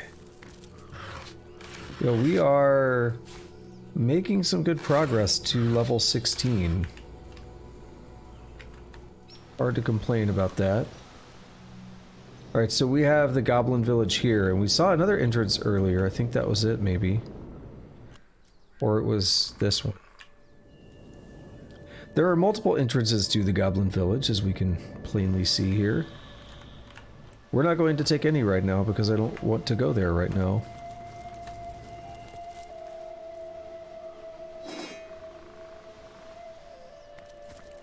Instead, I would like to go back to Saucy. We've been putting off inventory management for a hot minute. We should also go back to the End of Time. I don't know if I want to do a full or a partial inventory management. Okay, I think what we're going to do, we're going to sell everything off if possible. Although it's going to be rather expensive for the merchants here. Also, let's drop that. Let's put Flurry on here.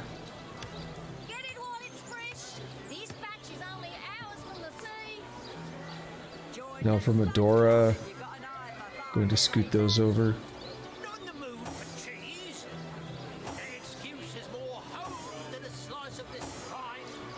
Okay. Let's see. Halibut, sheep's cheese, tomatoes. Medora, I want you to hand all this stuff over to Scarlet.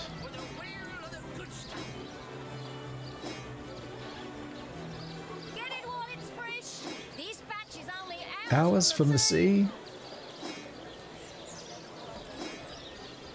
Oh, we had some heavy iron ore. I forgot about that.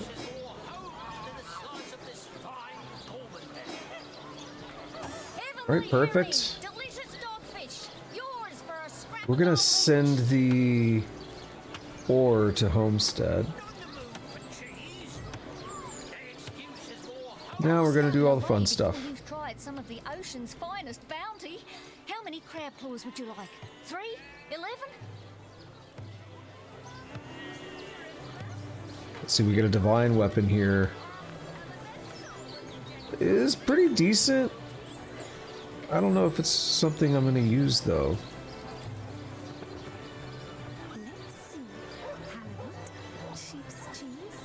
We can make it stronger. That's the one argument, is maybe it's worth making stronger, but we don't get like the strength boost that we have on our current weapons.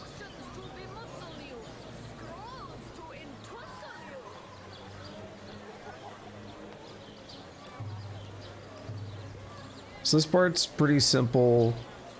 Oh, we have a Tenebrium spear. Forgot about that.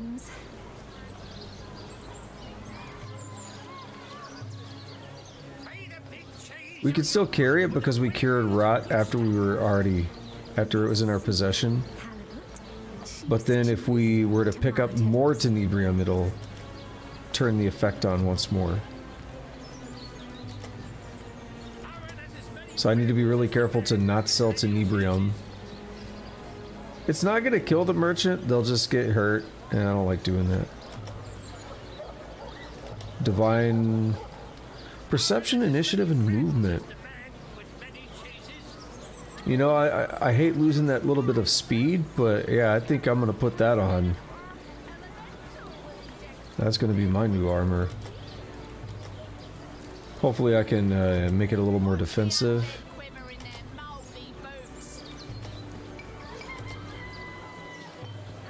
So once you start getting all this divine stuff, like that's just when you're in shape. Sheep's cheese, tomatoes. What are these? Dexterity, bow, and pickpocketing. Wow. I don't know, it feels like their defense is low. Maybe not. We'll have to see. Because we're on the wrong character for that. Now, we know everything we can sell immediately. Shit. We know everything we can sell immediately is going to be shields and the arbalests, like the crossbows. I'm gonna say these outright. I'm not sure about this one, but probably.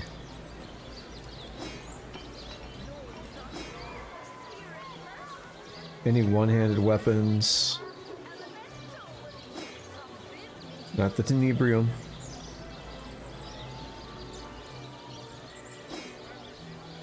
Even those, I can recognize those are weak.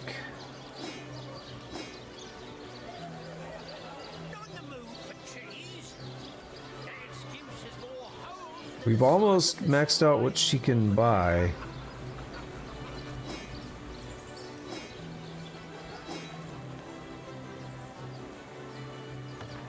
Fortifying Ornate Sword of Titans. Okay, that's really interesting. Its damage is lower, but we can make it better. I'm wondering if we can make it that much better.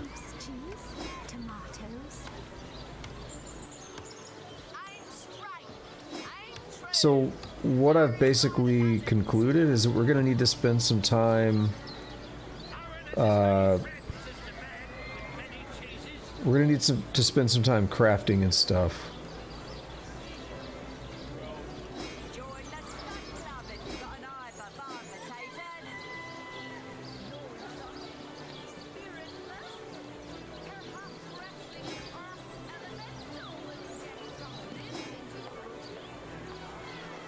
I'm just trying to make sure none of these are Tenebrium, because I know I picked up more than one Tenebrium weapon. Oh. That's basically all that she can afford, so... let's just do this. Boom. I will take my leave. Now over here, let's take a look at... let's take a look at a couple of these. Staves we can get rid of. I didn't even go through those yet.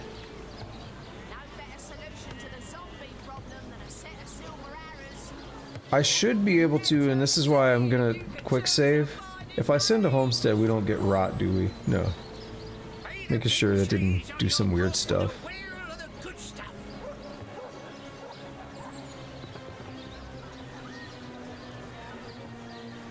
Yeah, there's so much to go through. One argument you can actually make, by the way, is not to sell, like, shitty knives like this. You can actually smelt them down into bars, I believe. And you can make way more money that way.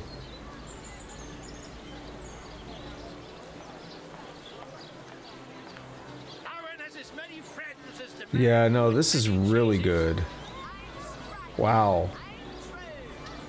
Wow. 2 perception on that. It's 2 constitution.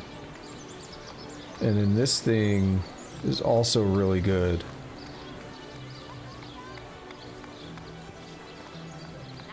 Yeah, I think we're gonna have to be swapping some weapons out. Get rid of this spear.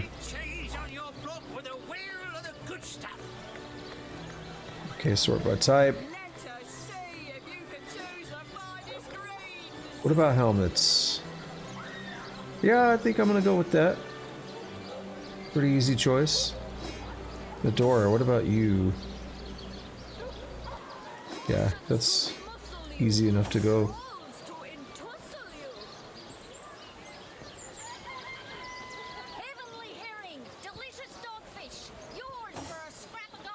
Alright, let's compare perception, initiative, movement, and things that attack us get frozen. Yeah, I'm gonna miss the speed a little bit, but perception's really good. And they kind of balance out a little bit.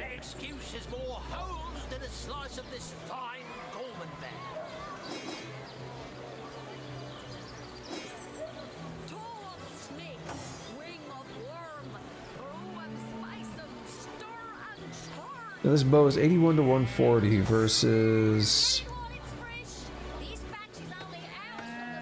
2 strength and 2 dexterity. What does this do? You know, we're gonna stick with the other bow.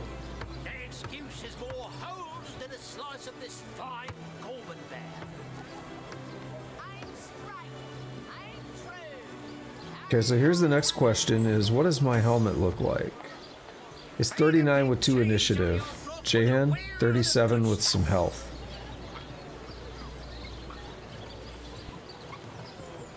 Well, that's better for Jahan. Yeah, I'm gonna give this higher armor one to Jahan. Actually, no. What's my initiative? Where is it? 20.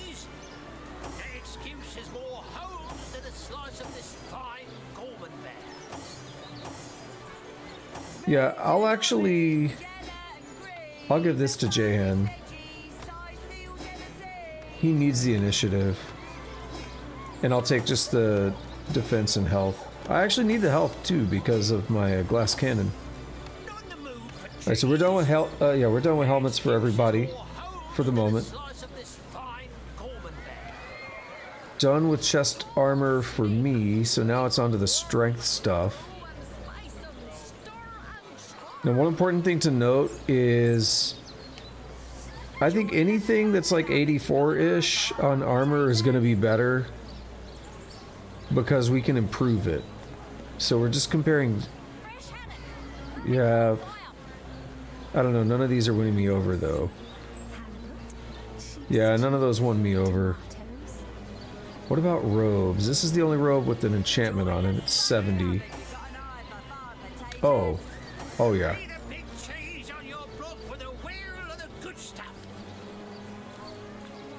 Yeah, let's do that. Here you go, Jahan.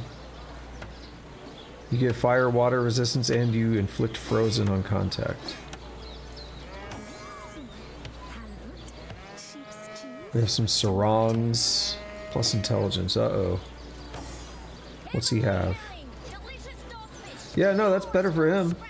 Hold on, so let's take a look at hail attack. Oh, once per combat. Well, that's not a good one then. Let's take a look at Ice Wall. It's 7 turn cooldown. It's 119 to 145. 123 to 151. Still 7 turns.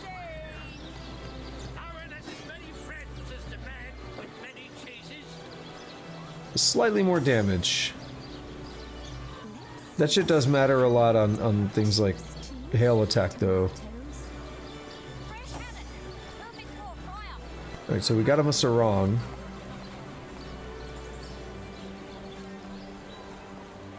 What about these rings? Actually, what about the... Ooh, yeah, what about this? Let's compare. Okay, do I want 2 extra armor? Or do I want 2 less armor, but more bow and some pickpocketing and some reflect? Of course I want the... Of course.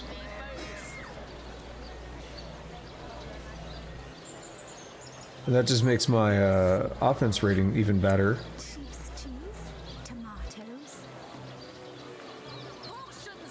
Okay, so now... Rings... A lot of crappy rings I don't really care about. A 2-handed belt, huh? 2 initiative. Let's look at our offense rating. Oh, it changed critical chance. Okay. 2 initiative. What is your belt? 2 initiative. What's Jahan's belt? 2 initiative. And some poison resist.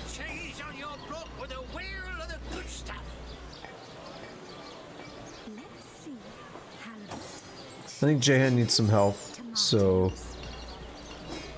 I'll give that to Jahan.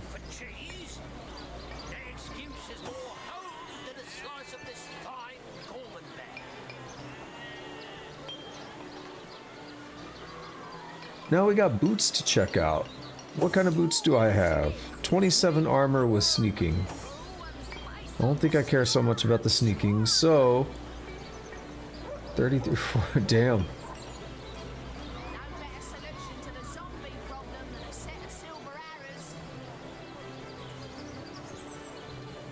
See, we have strength boots.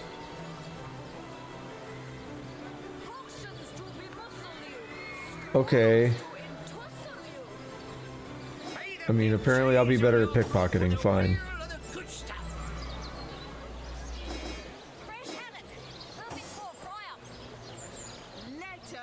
So for Scarlet, 39 with initiative is good. We don't have anything that even gets close to stacking up to that. 38 with some resistances might be good for Medora.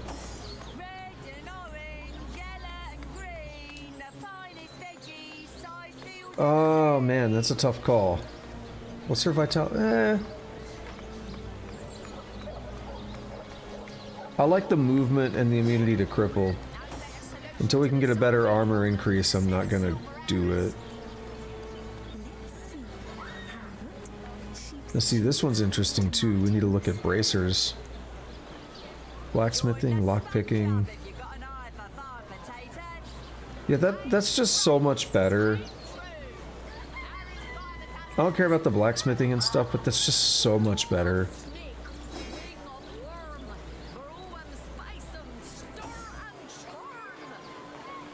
It's so much better, I can't not.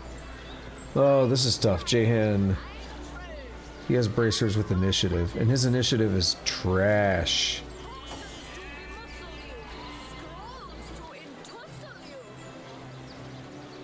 But his bracers defense is also trash.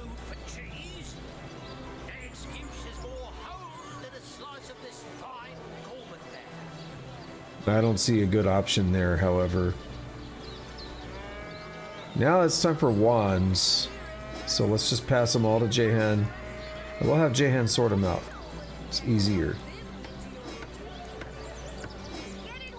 My modus operandi for wands is to hand them all over to Jahan. And then make sure he keeps wands of each type. So what we can do is we can group all of the water wands.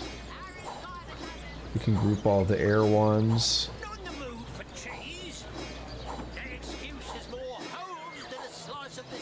We could group the fire wands. And we could group the earth wands. And then we just look at which ones are best. So that's the weakest one by a large margin, so we're just going to hand it over. Now fire wands, we have 42 to 70 and 35.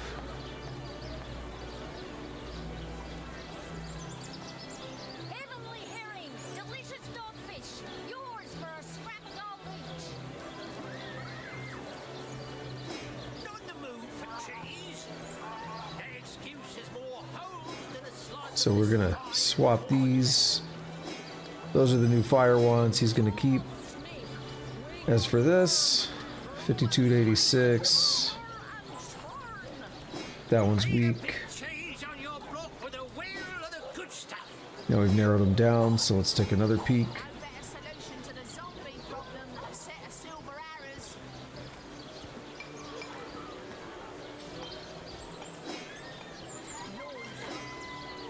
Okay, now for water.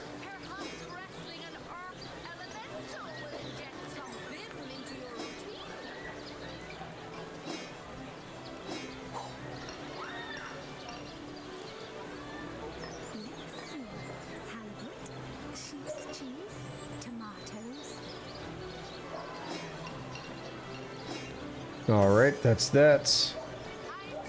Sort again. We're gonna have some searching to do on some of this. 205 to 281. Yeah, no, I think this sword's gonna be better. I think this sword's gonna be stronger. Which is very interesting. Before we do any more selling, let's come over here.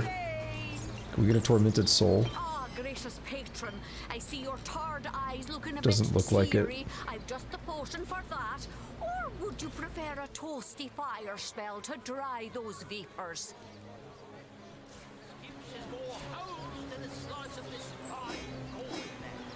Need to buy this stuff anyway.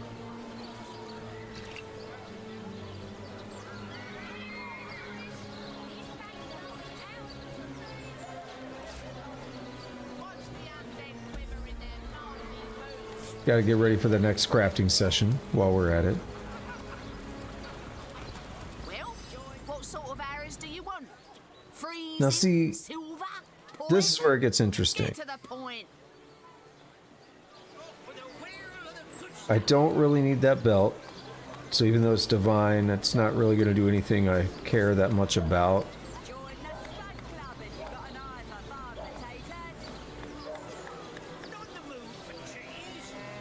That's decent. If I put a bowstring on that, it might be better.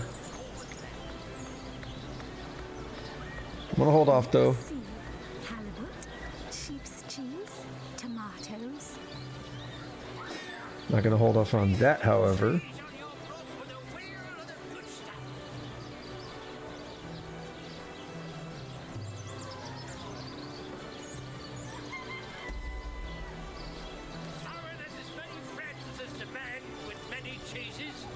I would like to be known as the man with many cheeses. Cheese, blue cheese, old cheese, new cheese.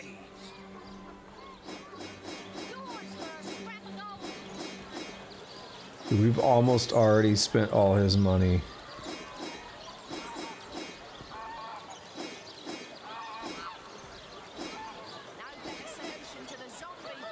That's gonna be it, basically.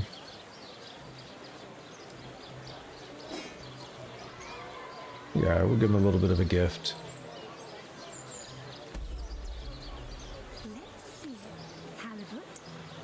Now we gotta get to the painter.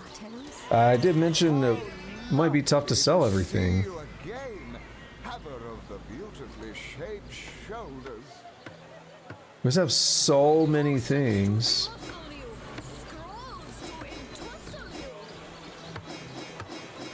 And things are starting to be worth a lot. Yeah, that's that.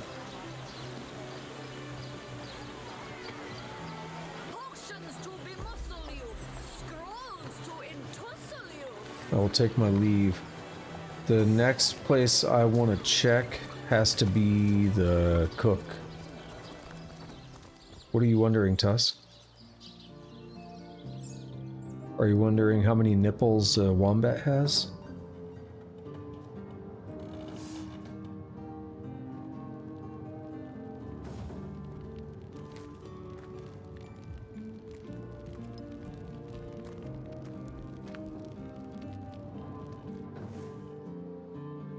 I don't know about all that. What's going on? Well, Source Hunter, you come to the right place, you have. I got every style of equipment to fit you from head to foot, if it's a trade you're after. Check Medora's belt. Ooh, do I lose the initiative for... I don't know. It's gonna be expensive. I didn't even look at the price, but it's $4 grand. Let's see what you got, Tusk.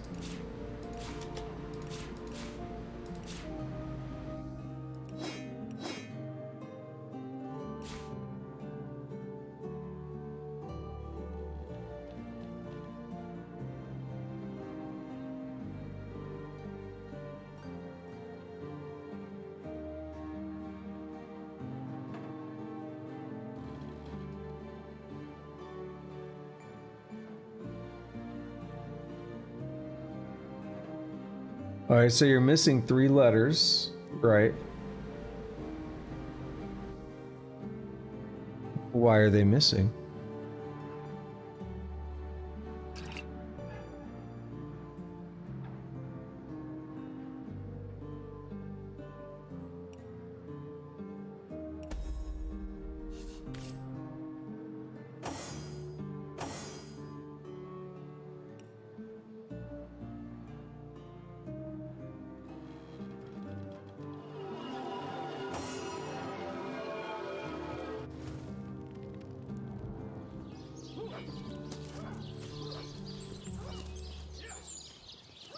We are at the...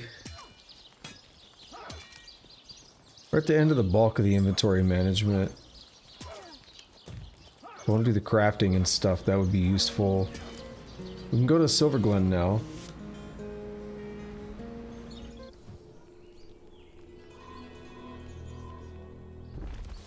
I always hate coming to Silverglen because you gotta walk way down here.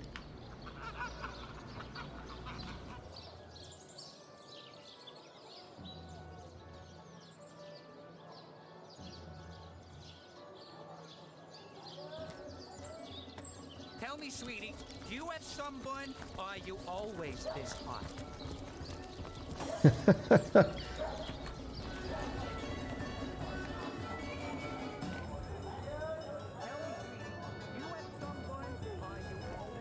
Goddess greetings, friend. Her greatness gave us fire, her greatness gave us earth, and my savvy brings you spells at the best rate. Sweetheart, oh, if I had a star for every time you brighten my day, I'd have a galaxy in my hand. This guy knows how to flirt. This lady too. This lady does too. Is she gonna speak up?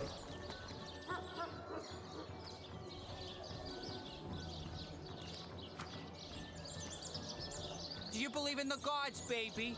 Because you're the answer to all my prayers.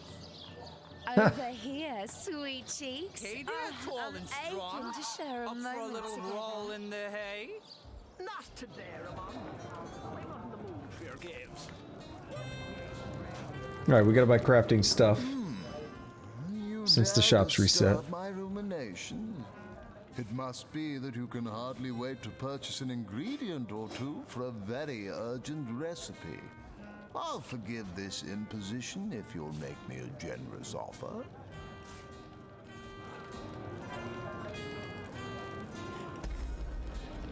We made a lot of money off of that. We were basically broke. And then selling everything got us to 30 grand. Oh, you haven't any ale, have ya? Well, never mind for now. Go check these bows. What sort of magical relics can I offer ya?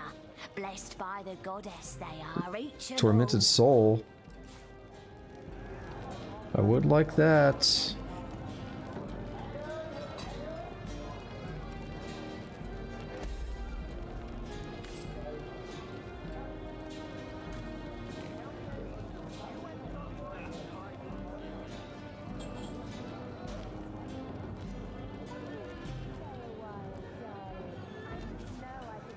I was actually about to say, is the IJK? I was just about to say it. In your sleep? Well, no wonder with your skill book as empty as all that. Watch where you go in. I can't understand why people don't appreciate that. So, do you fancy a trade then? Come now, before my ale arrives. Why would anyone have a problem with that? Lurie skill book. Let's do it. Medora needs it. Whoa, 98 armor. Holy dickbags. It is 6 grand. Do I want to spend 6 grand on a piece of armor?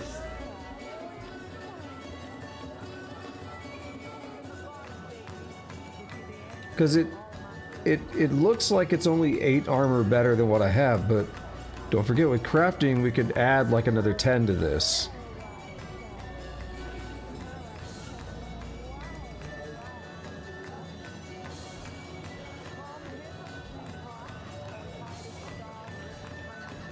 But damn, that's expensive.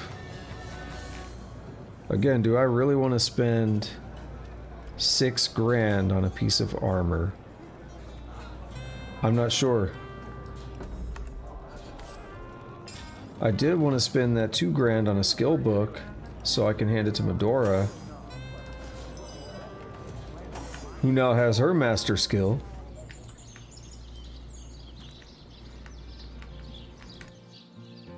Dude, I am so tired. You've been hammering away for I didn't talk about it, but the reason I started the stream so late is because I just haven't been feeling that great. I don't know. I've been super tired. Like, it happens a lot, but it's just been like worse than normal for the past week or two.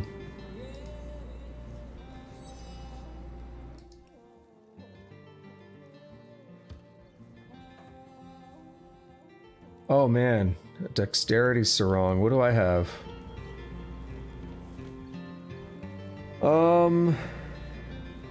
I would say this new one is better because bodybuilding lets me do better saving throws. It's expensive. Wait, what? Oh shit. It's cheaper with me now because he likes us the same, but I have a bartering boost right now. I see.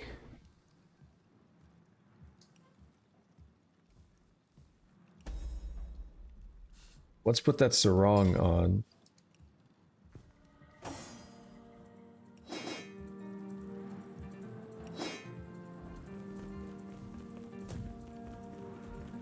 That's quite the valuable gift.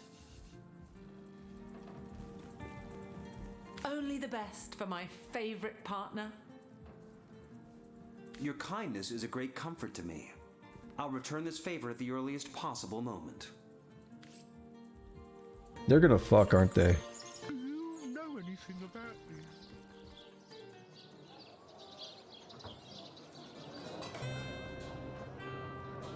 They're gonna be fucking. In the middle of battle, they're just gonna start banging one day, aren't they? Oh wait, you're not who I was going for. I decided I'm gonna buy the armor.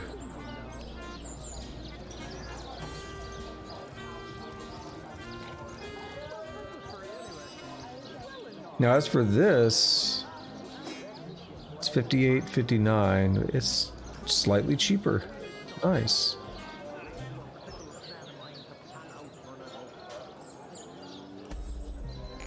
There went half of our money. We're gonna make it back. It's fine.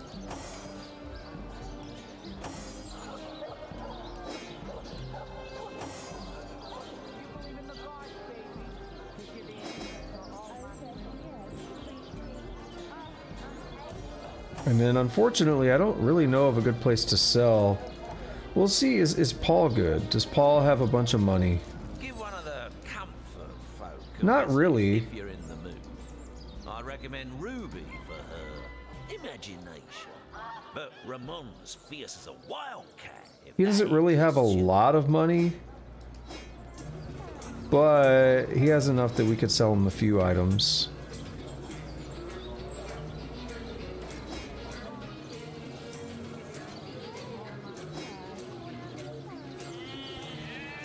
Yeah, we'll leave him with $6.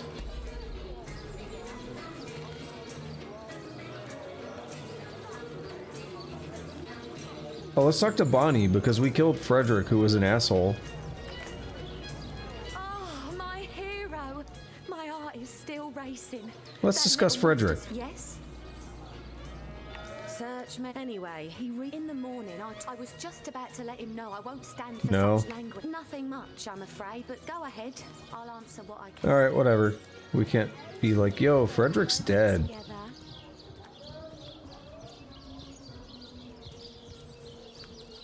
Alrighty then. Let's go to the end of time and see what awaits us. Wild, darling. I just know I could take you on a wild ride if you let me.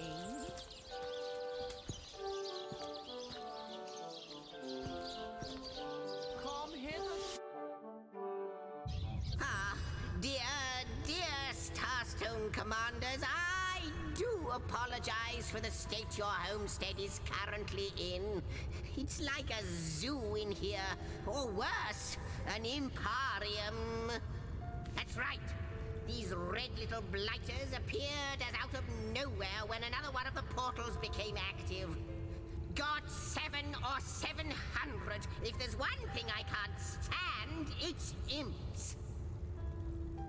If there's one thing the imp can't stand, it's imps.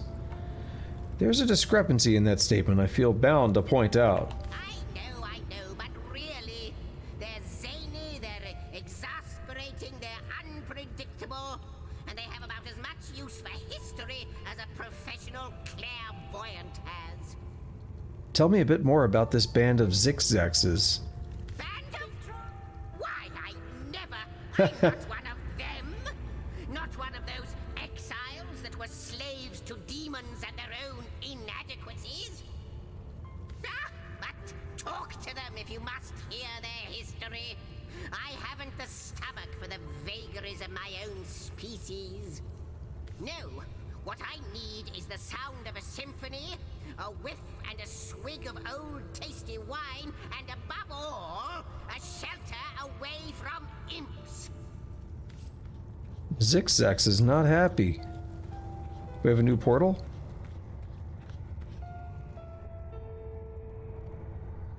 Is that supposed to be floating? Oh, shit. I wonder who awaits you in the next chamber. I wonder what they'll say. Yo, this man is named Dark Underlord. What a wonderful place this is. A lovely locale to rest my weary belly. Far better than the hellish plains we imps are used to. Yes, I think we'll stick around. Oh, with your approval, of course. What's that? We have it. Marvelous. Zigzags is rather apprehensive of you. Why is that? No, that hoity-toity historian thinks he's so much better than us demon thralls just because he was never actually enthralled by demons. And yet he's no more than a lackey to the gods, isn't he? What's the difference? How about you tell me your story, for I think it's an elaborate one. Grab a drink, sit you down, and lend me all the ears you have. We imps, you see, are a mixed breed of demons and some other long-forgotten race, which means we aren't as evil as the devils that begot us. But I'll be damned twice over if we aren't as clever. Jahan has a hate boner right now. We hail from the realm of Nemesis, where demons have ruled supreme since, well, forever, really. Their knowledge of secrets and arcane scholarship is unparalleled. As unparalleled, in fact, as our inquisitiveness. Now, curiosity may have killed the cat, poor thing, but it enslaved us imps as well. We were blinded by the promises of knowledge the demons dangled in front of our eager faces. So you made a deal with demons. Not a very smart move. Yes, well, in hindsight it wasn't, but it seemed like a good idea at the time. Here's what happened. In return for our fair share of demonic knowledge, all of us imps had to sign our names in an indestructible book called the Codex, which was to be considered an oath of servitude, a contract of give and take for mutual benefit, and signed at free will. Fools that we were, we readily agreed, and thereby signed our way into slavery. For we had to do everything the demons told us to, and they, in turn, shared very little knowledge with us indeed. And yet here you are. Quite so. That's because one day, a particularly clever imp amongst us devised an escape plan. If we would be able to steal the Codex and disappear with it, the demons would no longer be able to lay claim on us, for without the proof of the Codex, the contract between us would be broken. One night, as the demons lay sleeping after a most sordid orgy indeed, we stole the Codex and fled from Nemesis through a rift. Ever since then, we've been on the run, for our masters swore they'd return the Codex to Nemesis so they can claim our servitude once more. So all we do is run and hide ad nauseam. Eternal fugitives are we. From your story, so this is literally the same dialogue, right? Let's try it. How about you tell me your story, for I think it's an elaborate one. Yep. From your story, I gather the Codex is your lifeline to freedom, so where is it? Kind of got lost, to tell you the truth. That's what happens after generations of flight. Things get misplaced. And yet, wherever that bloody book may be, up until now, the demons still haven't found it. So, good news there. Only a matter of time until they do, though. Unless, of course, time ends first. Wouldn't that be a stroke of luck? I'll take my leave. Let's go in so they can stop complaining.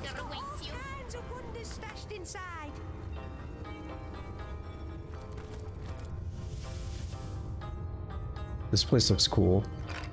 Yeah, Tusk, I just know I heard that Numb cover, that Numb throat singing cover is really good.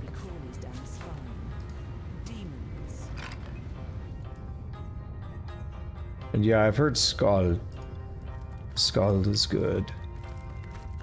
The Trife. I knew you would come this way. Room by room you encroach upon this territory, woefully torn from time. No, you do not disappoint. Something much more harmful still. You excruciate beyond all thinkable bearing. You have our thankfulness, our eternal gratitude, the acknowledgement of the void. So why do you fight us? Why do you stand against the promise of oblivion? Relent, Guardians, relent. You did your duty long, long ago. Do not undo what had to be done. I wonder what he meant by that. And I wonder why we had the thanks of those that long for the end of time. Alrighty. Yeah, I remember, Tusk, I remember when the Who first, not the, just for the sake of the video, not WHO, not that band, but the HU, the Mongolian band, the Who. I remember when they first started kind of getting big on YouTube, where, you know, they started getting shared around a lot.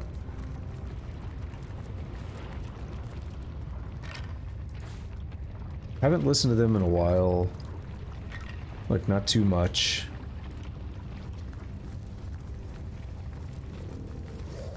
I didn't expect to find the likes of you here.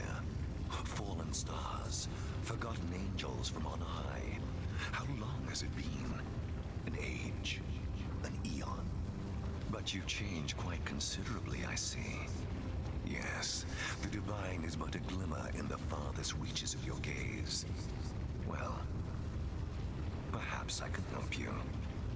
One of your kind ought to be a bit stronger of arm, a bit quicker of wit after all. And we are all counting on you, sir.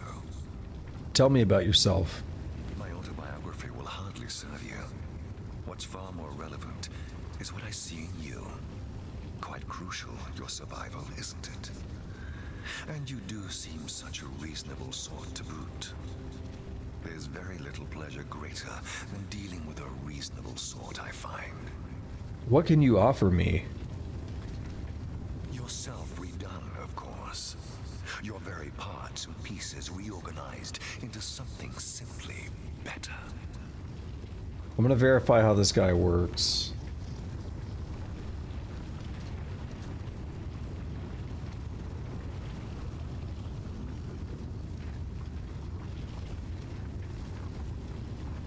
Okay, yeah, this is not... So there's a respec, right? Number 4 is a respec.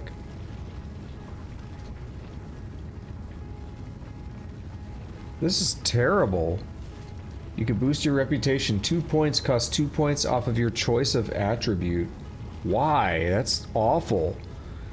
I'd like to improve my primary attributes, but 1 attribute point costs 3 unused ability points.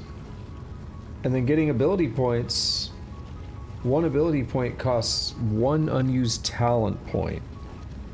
That's terrible.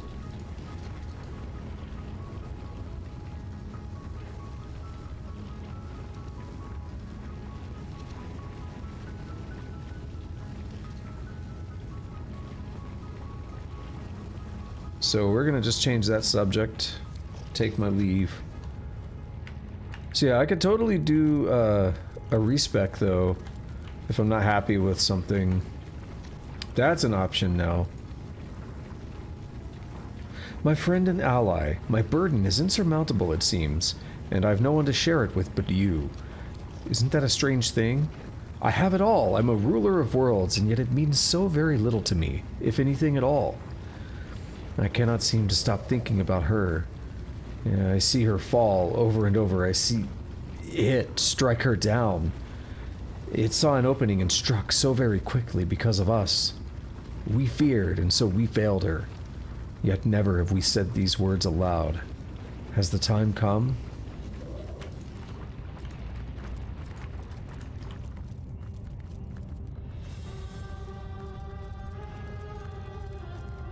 Alrighty. Are the imps still hanging out? Maybe we'll find a way to get their codex.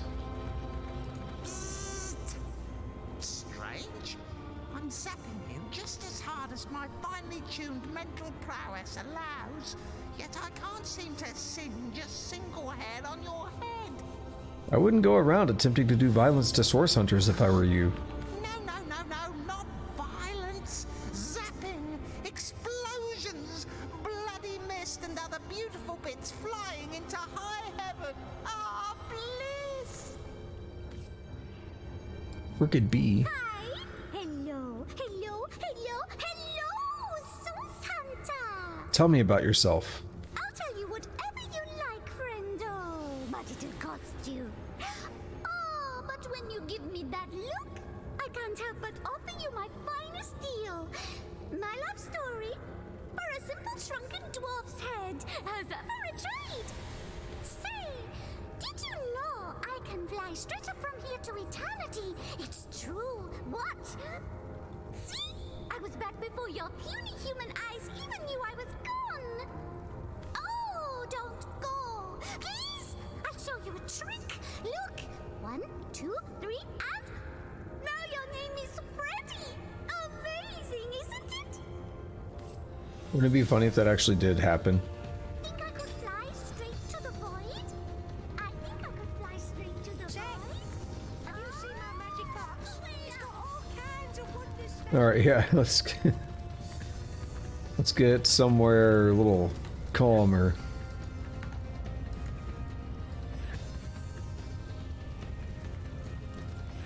Let's go to the inner chamber.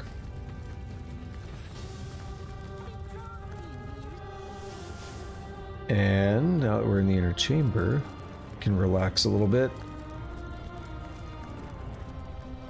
More importantly, we can go ahead and make a save and wrap up because I need to go to bed. I am exhausted.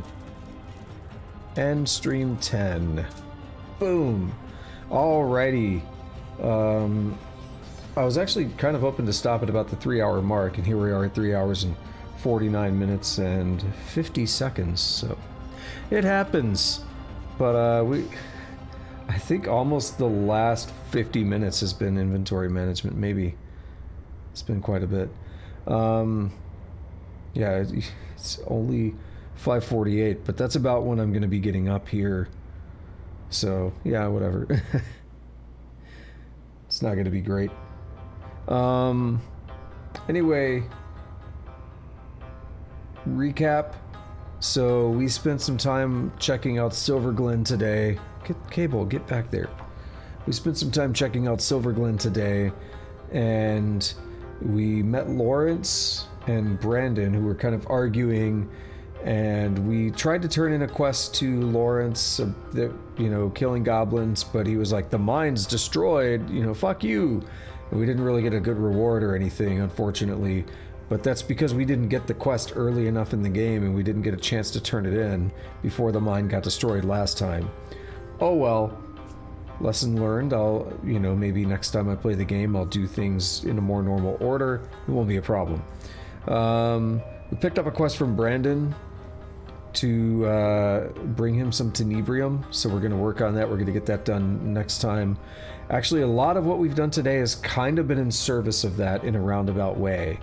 So I'll get to that in a moment. But we finished exploring. We did a couple oddball things. We hooked up with what seemingly was a prostitute who told us a story instead of doing anything with us. We found an explodey dude in the brothel as well. And we just checked out all the shops. We talked to Nadia, who was like, Lawrence is an asshole. He's responsible for my husband's death. He knows Tenebrium causes rot. And he was asking miners to mine Tenebrium despite that, knowing that it would kill them. So We want to basically try to prove that he knew that, so that's something we're working on as well. And then, so that was about it for the bulk of the town, I guess. And then from that point, I headed back into the wastelands, the desert, the spiders, and found my way to this Frederick guy who'd actually tried to kill the lady in the brothel as well. So that's, you know, the whole thing. So we found him, we healed him. He goes into Maradino's lair, and we clear out Maradino's lair, and that's where we got the spell for the Troll King cave. So, as I said, almost everything we did today kind of was leading to us getting to the Troll King cave, which is where the Tenebrium is going to be for the guy, for Brandon. So next time, once we take care of some crafting at the start of stream, we're going to go to the Troll King cave, take out some trolls apparently, get us a bunch of Tenebrium, hand that quest in. We're going to try to wrap up like all the side stuff around Silverglen and everything next time, and then really start pushing back into the main story from there. So I'm thinking definitely 2 streams. We might be, I would say 3 streams top. We're probably going to be leaving the whole Silverglen area now. So, I don't want to commit too hard to that. We'll see. We'll see. If it goes as planned. If not, I'd say 4 streams. But, I would say when we finish this section of the game, it's probably going to be about, percentage-wise, 75%. Hard to tell. Not 100% sure, but just throwing numbers out. So we're definitely, we're over halfway through now. I would say, yeah, maybe about halfway, maybe a little more right now. Anyway, I'm kind of reading the chat as you're sending this stuff to about the about the prostitute and everything. I mean, they're still there. I could talk to them again. I just have to pay like 250 gold. So we'll see. Anyway, that's going to be it. So thank you for showing up, lurking, chatting, masturbating, whatever you like to do while you watch the stream. I greatly appreciate it. If you're new and you like what you see, please consider hitting that follow button. If you're watching on YouTube, please consider liking, subscribing, hit that notification bell, leave it a comment if you're so inclined. I greatly appreciate all that good stuff. It's all free. It doesn't cost you a dime. And yeah, damn, I ran through that fast. So my streaming schedule, I normally stream Tuesday, Thursday, Friday, Saturday, Sunday. So I will be back on Thursday, which is where we will continue on with what I've already described. So it does it for that. I feel like I'm missing something. What am I missing? What am I missing? I don't even know. I'm tired though. I've been super tired for a minute, for like days. So I'm just gonna go to bed now. And oh, I know what you're saying. I got, yeah. Once I hit the offline, once I go to the offline screen, Tusk is saying there's like an Easter egg. I got you. I know what you're saying now. But anyway, yeah, next stream will be Thursday, the 28th of April. And we'll continue on with this. So until then, have a good day, have a good night, whatever it is, wherever you're at, take it easy.